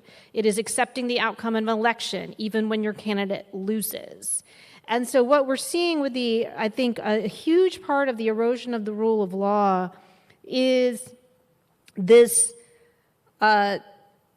influence operation that has been undertaken by both foreign adversaries and now adopted by domestic actors who find it politically expedient to erode people's trust in these processes, right? And once you do that, when every election becomes, an accusation of being rigged and can become a way to foment violence, when any court case that rules against you is because the judges were, rigged, or the jury was rigged, or whatever, that is where you end up. And so, I would say that, frankly, I think the rule of law, considering all of the challenges, has been holding up pretty well. And I made a list here. Just today there was a woman who the Justice Department indicted her 3 times. The grand jury returned a no bill 2 times. They finally had to reduce it to a misdemeanor, so they didn't have to take it in front of a grand jury. They charged her. The jury acquitted her. We've seen this happen over and over again, where juries, particularly in D.C., are simply tossing these cases out that are being brought improperly. There are judges that are imposing injunctions on on the administration, even if they end up getting stayed at the Supreme Court. Most of them are. I talked about the capture of the institutions in Congress, sort of like delegating these powers and not clawing it back, but we have a few that are starting to step up. We had a Republican congressman who has joined with Democrats to try to enforce the provisions of the War Powers Resolution, to try to basically assert Congress's authority to stop these strikes in the Caribbean. We have seen, after the first few months where these law firms bent the knee, there were ones that fought back. After Columbia folded, we now see universities pushing back, and they're not willing to go along. The administration has presented this compact, which is this agreement for all these universities to sign on to that will give the administration control over the curriculum and teaching and everything. They've said no. And then we had the protests on Saturday. So I think we are in a bad place. We are in it, as I said. But I think that people are pushing back, and I think that the biggest threat right now is for people to believe that it's a fait accompli, that nothing matters. I see that all the time on social media. I'll point out something is illegal, and they're like, "Who cares?" And it's like, well, you should care, because it matters whether this administration is breaking the law or not. Even if they can't be held accountable now, it is you need to chronicle, you have to act as though it matters. We say, in the United States, the dollar bill, the dollar bill has value because people believe that it has value. And I think democracy is the same way. And you have to, call out things that are going off, but not to paint everything with a broad brush. And I think, I think for where we are, I still have hope. Good. If I could just say that, I think there's hope as well, but I think one of the important points, as Oshra just indicated, it's really vital to any democracy that people stand up to abuse of power. And there's a great quote, one of many, from Martin Luther King Jr., where he made the comment, I think more or less to this effect, that it's not so much the actions of bad people who are cruel and abusive, but the actions of good people who say nothing about that really bothers me. And I think that's a really telling comment in line with what you was just saying. There is some hope that there is now a pushback, but I guess I would have to say personally, I've been up to the recent times disappointed with the comparatively small pushback from all the good, well-meaning American people for what President Trump and his administration is doing. And to some extent, going to our basic point about what can laws do about this, not a whole lot, unless you have engaged and active citizenry who are going to take a stand, even if it means personally taking a hit to defend their principles of democracy and freedom and the kinds of things for which they stand. And I think it is encouraging that there's some more pushback in the No King movements and so on, but I think that's clearly a point of vulnerability for Canada as well. The earlier Thomas Jefferson kind of quote as well, eternal vigilance, can't take things for granted. If you're really going to have freedom and democracy, you have to be engaged, you have to pay attention to it. And in an age of social media where people live in their own real and sometimes not real worlds that are not engaged in the community and giving back to the larger good, or are willing to sacrifice individual interests to the larger community, then we're all in trouble. But I have hope we're not. Thank you very much. I think now we're going to go to questions from the audience. And there's two mics right there. There's a mic right there and a mic to the left. And we're also going to get through Brian Bowe from the Political Science Department. The chair is going to tell us some questions from online. Oh, we have lots of people. Okay, and so all I ask is no statements. Keep it under 30 seconds. And if you want to say your name too, that's great. But you don't have to. And my goodness, lots of engaged people here.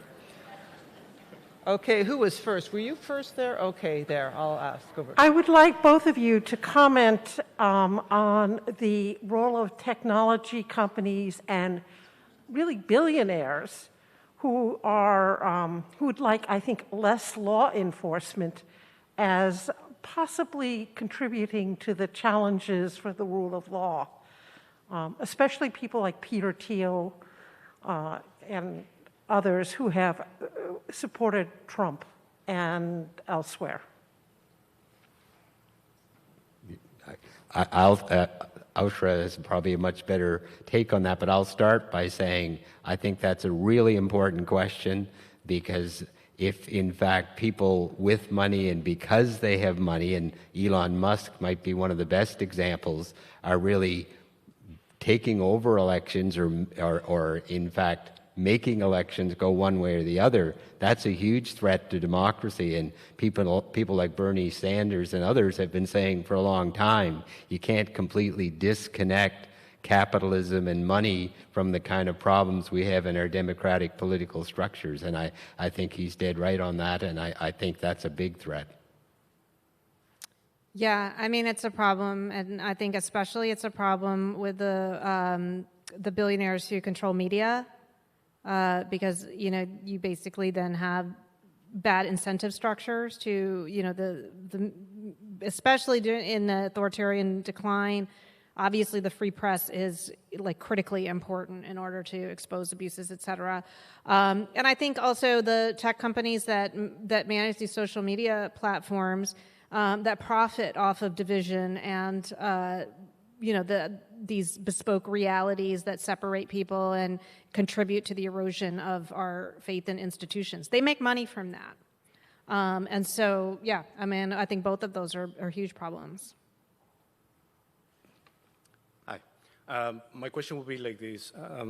Now that you have analyzed that Trump is trying to gain more power and use it in abuse it, how much do you think he's trying to find a target that resonates with most of the people that he's representing, in order for them, or all of them, or most of them, to give him more power even. So he's trying for small things, right? So the drug, and then the immigration, and all these sort of illegal things, right? But I don't think anything has been resonating with his people. No, they're deeply unpopular. How much do you think he's trying to find the target that's going to give him more power? I mean, he's just taking power. I don't think he really needs to find a target to give him more power. He is just taking power. And so part of what I'm suggesting is actually the constitutional crisis isn't him. The constitutional crisis is the fact that Congress and the courts and the Supreme Court isn't doing something about it, right? I have a saying with my students in my national security law class, because we talk about, different scandals in different administrations. A president's going to president. Okay, meaning that presidents are going to naturally try to overreach. We've seen that throughout history of presidents of both administrations. The key is whether the other branches can act in their most robust capacity. And what we're seeing is a failure and abdication of the role of these other institutions. And this is the other thing that we talked about earlier with Wayne, is that one huge vulnerability is when the people who are in these, co-equal branches, or even in media and law firms or wherever, when they lose their loyalty to their role and their institution, and instead become loyal to either their profit, bottom line, or worse, to a person or a party, then I think any system is susceptible. So he is just taking power. It's deeply unpopular, and so part of the answer to that is that he's not even trying to find, I think, something that will resonate. What they're trying to do is to change the rules of the game for elections so that the unpopularity doesn't actually manifest at the ballot box. So you make it harder for people to vote, you intimidate people, you have the military out there, you ban mail-in voting, you change you gerrymander to reduce Democratic seats, et cetera. And I think that's the strategy that they're doing. Go ahead. And just direct it to one or the other, perhaps. All right. Hi, good evening. My name is Francesca. I'd like to thank you for the presentation. To Asha, so you mentioned at the very beginning that government operates on norms and, not rules. At least you're discovering as well that norms are not enough because norms need trust. But then with trust eroding, do you suggest the U.S. should implement more formal processes? And if so, what would that look like? Yeah. So for example, I think if and when we're on the other side of this, one of the things that absolutely has to be revisited are all of these delegations of authority to the executive branch, to claw them back, to create very specific situations in which they can be used, because they have quite a lot of latitude, to not allow things, like what's a national emergency. All of these things, I think that's like what I mean about if you can't trust the discretion and judgment of the person that you're giving authority to, then you have to spell it out or you take it back, right? It might include doing things like term limits for the Supreme Court, which right now they have lifetime appointments. I think it will look like it depends. There's so many holes right now that need to be shored up, but I think it's pretty clear that we are in a new era, and I don't think it's just in the United States. I think it's around the world. And one of my takeaways for you is to look at how much of your governments operate on norms and where you could shore things up before you end up in a position where you're waiting to get onto the other side of something to do that. All right, thank you. Brian, do you have a question? As my mic turns on, here we go. Okay. I've got an online question from Royden, and I'm going to cut it a little shorter than its original, so apologies, Royden, I'm editing here. In mature democracies, the courts are rarely dismantled outright. They're corroded, and then there's a list of ways. And then the question is, what institutional reform and civic practice would you prioritize in the next 12 months or so to strengthen judicial independence without pulling the courts deeper into partisanship? And I think that's a question that could go to either. Yeah, I think one huge thing that has to happen is there needs to be an ethics code for the Supreme Court. Because right now in the United States, there is an ethics code that applies to basically all of the federal courts except the Supreme Court. The Supreme Court is there to police itself. So, I mean, this is another thing to go to the, issue of what we need to shore up.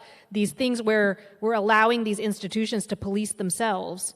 The FBI can police itself, and the Justice Department can police itself, and the Supreme Court. No, they can't, actually. We need to spell out the rules of what you're allowed to do and what you're not allowed to do. I would say, and I think I've said this a few times, I think that overall the judicial branch is doing very well in the United States. It is this one, it's the Supreme Court that gets so much attention that has gone off the rails in a lot of ways. And I think that also has had some major ethical problems in terms of corruption and money that they haven't disclosed and all of these things, which again then erodes. The problem is that when people's faith in the Supreme Court erodes, I think they then project it onto everything, onto all the courts writ large. But I do think an ethics code for the Supreme Court would be, is one of the main things that we need to have Congress pass. Okay, I'm going to... Can I just add one thing to that? I think looking at the American experience in comparison to the Canadian, I think another really important change would be to further strengthen the barriers to direct political involvement in the courts. I mean, the Supreme Court is, as you just said, is certainly the one that gets all the attention, and it's so much more politicized in the appointment, all those kind of things, and much of the problem, I think, comes from that judges are important players, but they're not politicians, and they shouldn't be politicians, and I think that perhaps could be written up more clearly.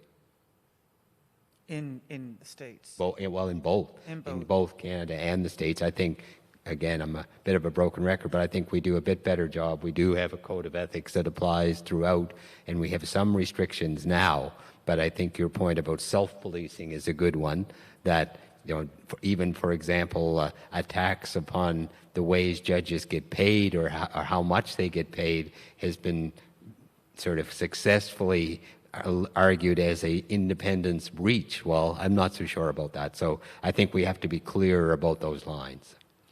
Okay. Hello, and I wanted to thank you guys for the talk tonight. It was very interesting. So the question I had, I didn't really construct it with one person in mind, but I don't know, maybe Asha or... Yeah, sure. So I find a lot of these conversations often become conversations about structural design or like the culture. There was a specific reference Asha made about, not if people believe in the rule of law. But I kind of am always left wondering, is this more of like a deeper foundational problem with liberal democracy conceptually, that we're trying to have democracy and maintain material inequality? And to what degree, and the answer we've sort of had with liberal democracy to solve that often is racial inequality and caste systems to maintain that. So to what degree are Trump and ICE in that, is that actually just a release valve to renew white confidence in the democratic project, to say that, don't worry, we're maintaining the caste system? Like, I'm just wondering, like, do you see that at all? Or yeah, anyway, there we go. Interesting. I just think the history of the United States is one of progress and backlash. And, I don't know if maybe President Obama being elected just broke people's brains or something. I'm not sure. But it does seem like that was like a major point of backlash from what I can see from the far right. I think the other piece is also, though, again, we can't separate this out from the information ecosystem, which has allowed ideologies and movements that used to remain on the fringe to basically become mainstream.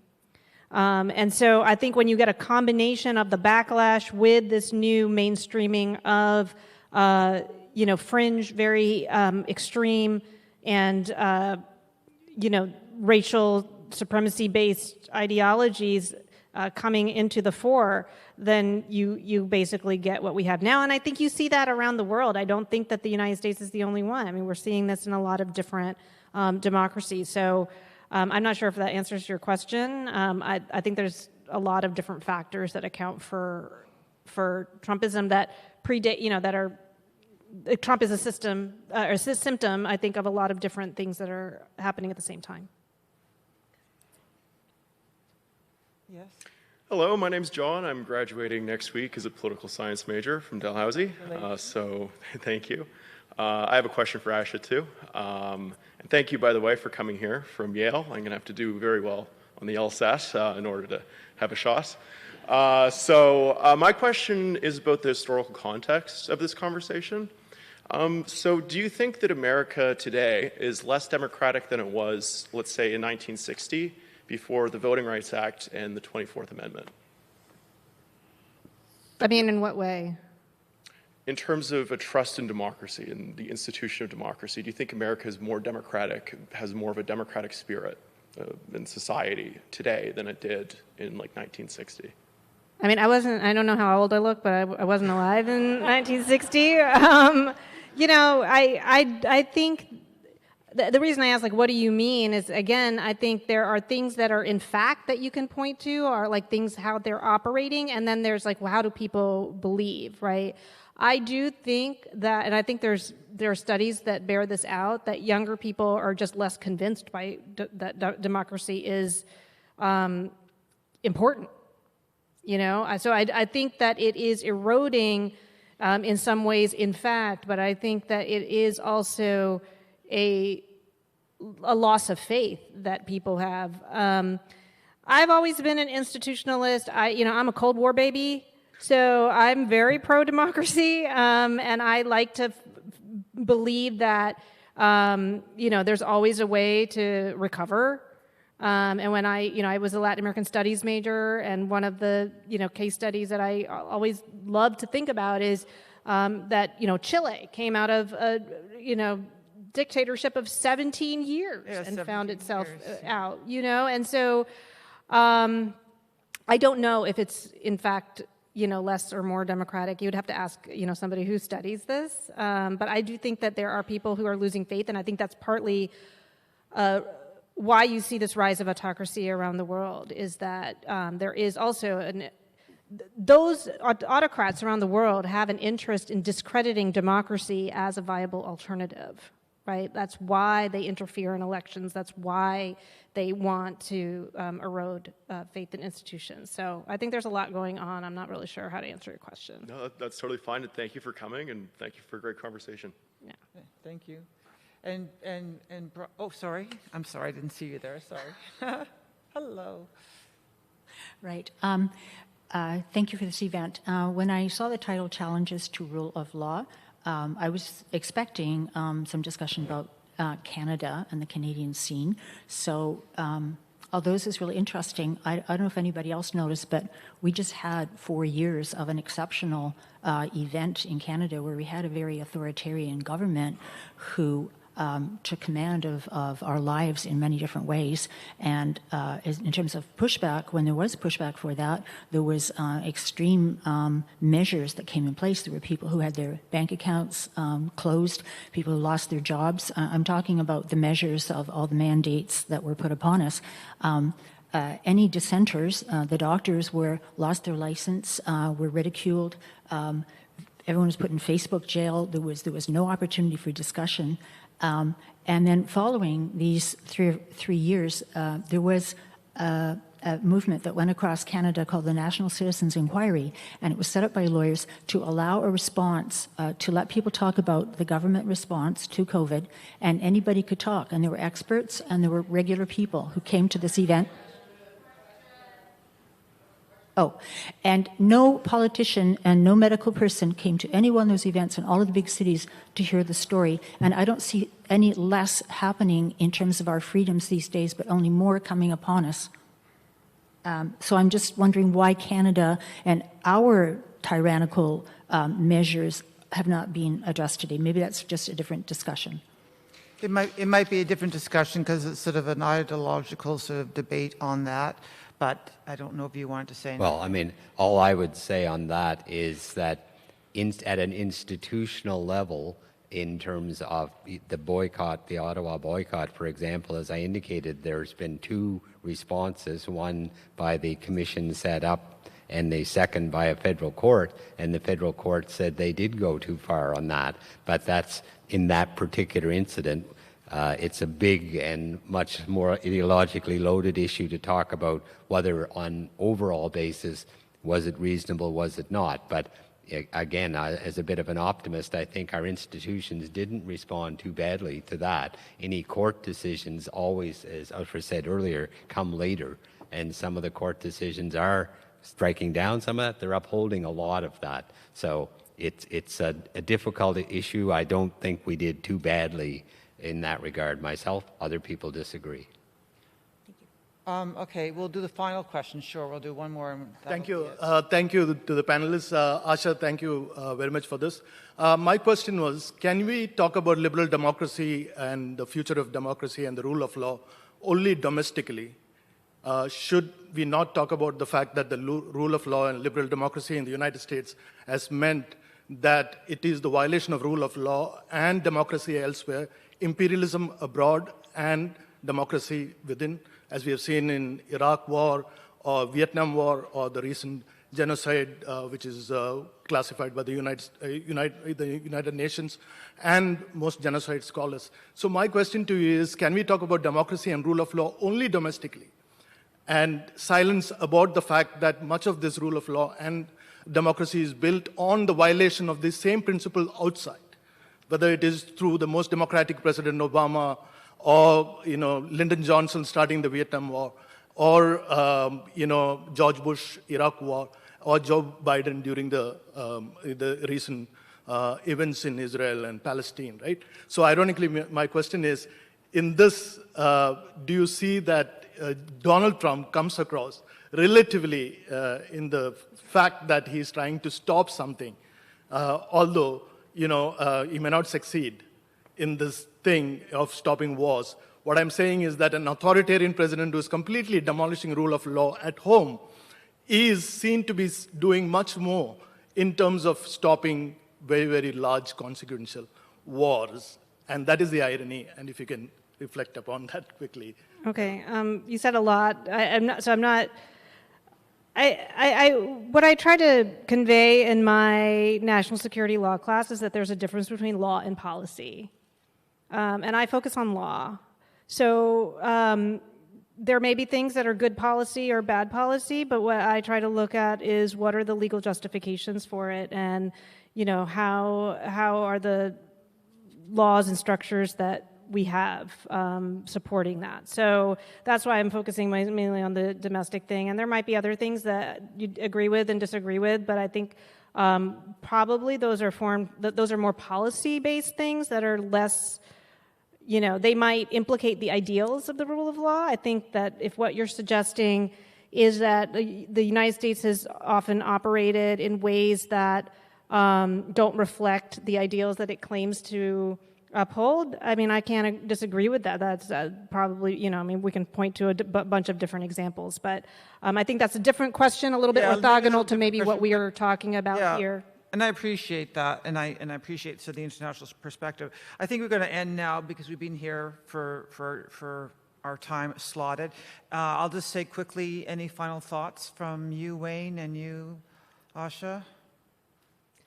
If you want me to start, I guess I've kind of said some of this, but I think really at the end of the day, it's people embracing the democracy and not accepting the abuses, remaining engaged and being willing to stand up when things are clearly going wrong.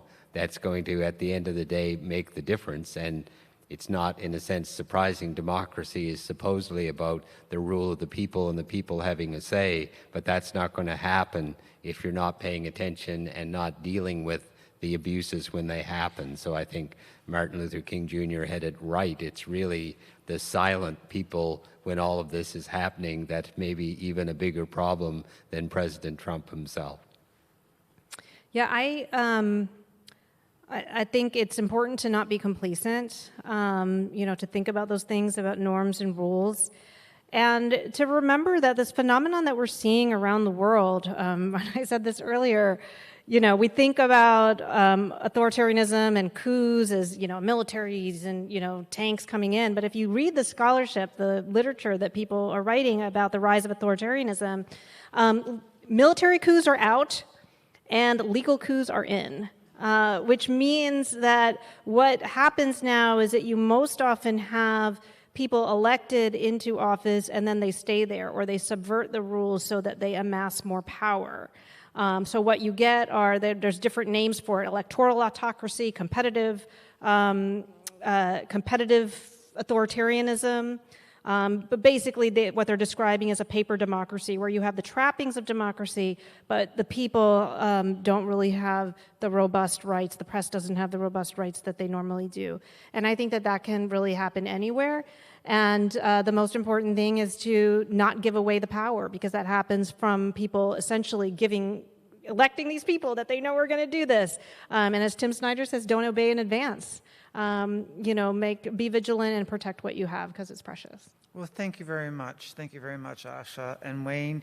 And I think Anne McClellan is coming out to say a few words. Here Thanks. I am. Thank Hi, you, Anne. Mary. Hello, everyone. Good evening. My name is Anne McClellan, and I am the former chancellor of Dalhousie University. But this evening, I'm not here in that capacity, but I am here in my capacity as co-chair of the Stanfield Advisory Council. And normally, I am joined on the stage at this time of the evening by my co-chair, the Right Honourable Joe Clark, former Prime Minister of Canada. But in fact, Mr. Clark is out of the country right now doing what Joe, and he does like to be called Joe, doing what Joe has always done, which is talk to people in other parts of the world about the importance of democracy, about in emerging nations, or perhaps nations flirting with authoritarianism, how important it is to remember the fundamentals of vibrant liberal democracies, and probably the fact, as we've heard tonight, that vibrant liberal democracies do not come without cost. I do have a long list of people to thank, but first of all, I have got to say, Wayne McKay, I'm a graduate of Dalhousie Law School, and I did not think I would be taken back to my second-year constitutional law class with Ron Corelli and Du Plessis in the Persons case. Too seminal, for those of you who aren't lawyers or law students in the room, too seminal. And constitutional law cases, any student learns very early in Canadian constitutional law because of the fundamental principles they articulate. But I smiled to myself, and I was taken back 50-some years, Wayne, to my second-year law school class in constitutional law. Also, before I thank a large number of people who've made this all happen this evening, as a former elected official, I really do appreciate the fact that both Asha and Wayne talked about the importance of all of us. That in fact, functioning, vibrant liberal democracies flow from informed citizens, informed civil society, who in fact take up the responsibility, and it is a responsibility. And sometimes it calls upon civil society to put at risk, be it safety, wealth, whatever the case may be.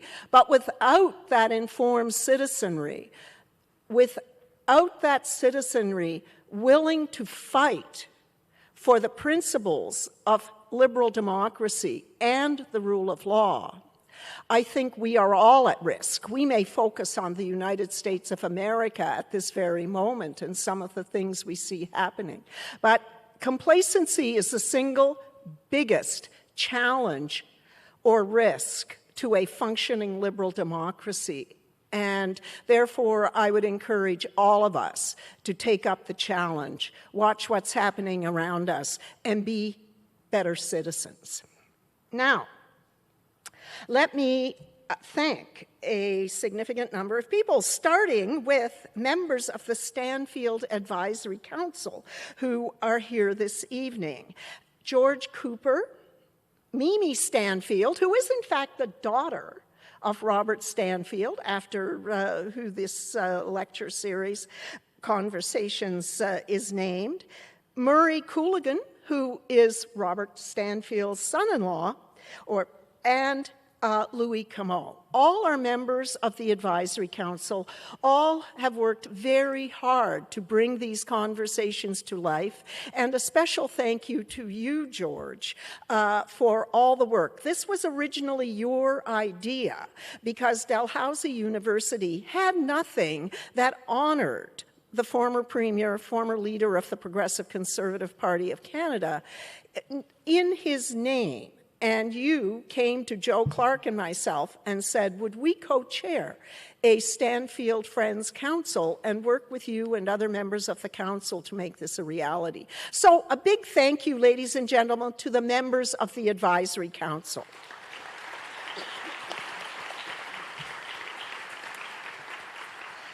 I as well want to thank the Faculty of Arts and Social Sciences. You heard from the Dean a little earlier this evening. The Department of Political Science, who actually are day in, day out, most of the hands-on in relation to delivering these conversations. In particular, I want to thank Kirsten Tobin. Kirsten, where are you? You're back there. Thank you very much for all the work you have done on the logistics side. Genevieve McIntyre, who does communications for the Faculty of Arts and Social Sciences. Thank you for making sure the community knows of the conversations, and quite honestly, we get as much publicity as possible for the series. Mary, thank you. And on behalf of all of us, and this may be the only partisan comment I make tonight, I want to say a big thank you to you and the CBC, Canada's public broadcaster.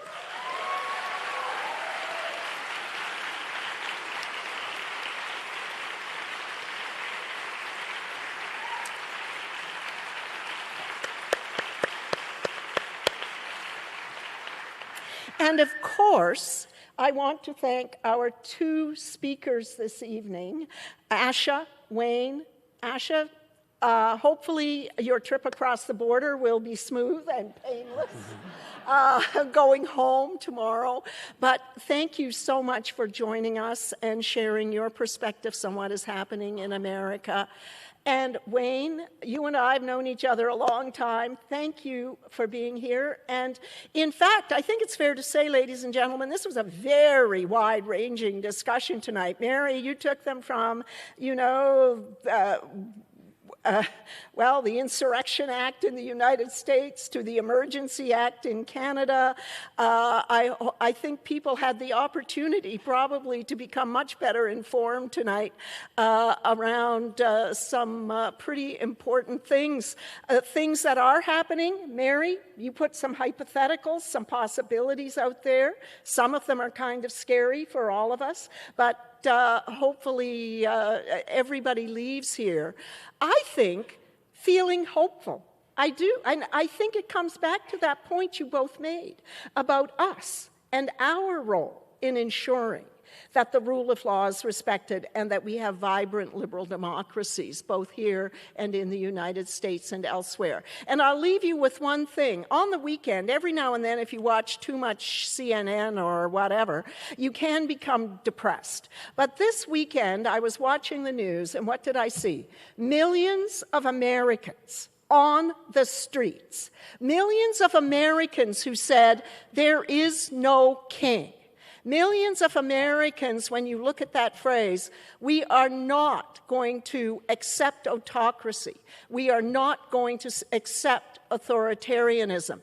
And we will keep coming to the streets until everyone gets that message. So, in fact, at the end of this weekend, I was feeling a little better about the future of democracy in the United States and maybe here at home. Thank you all very much. Thank you, Asha and Wayne, again. Thank you.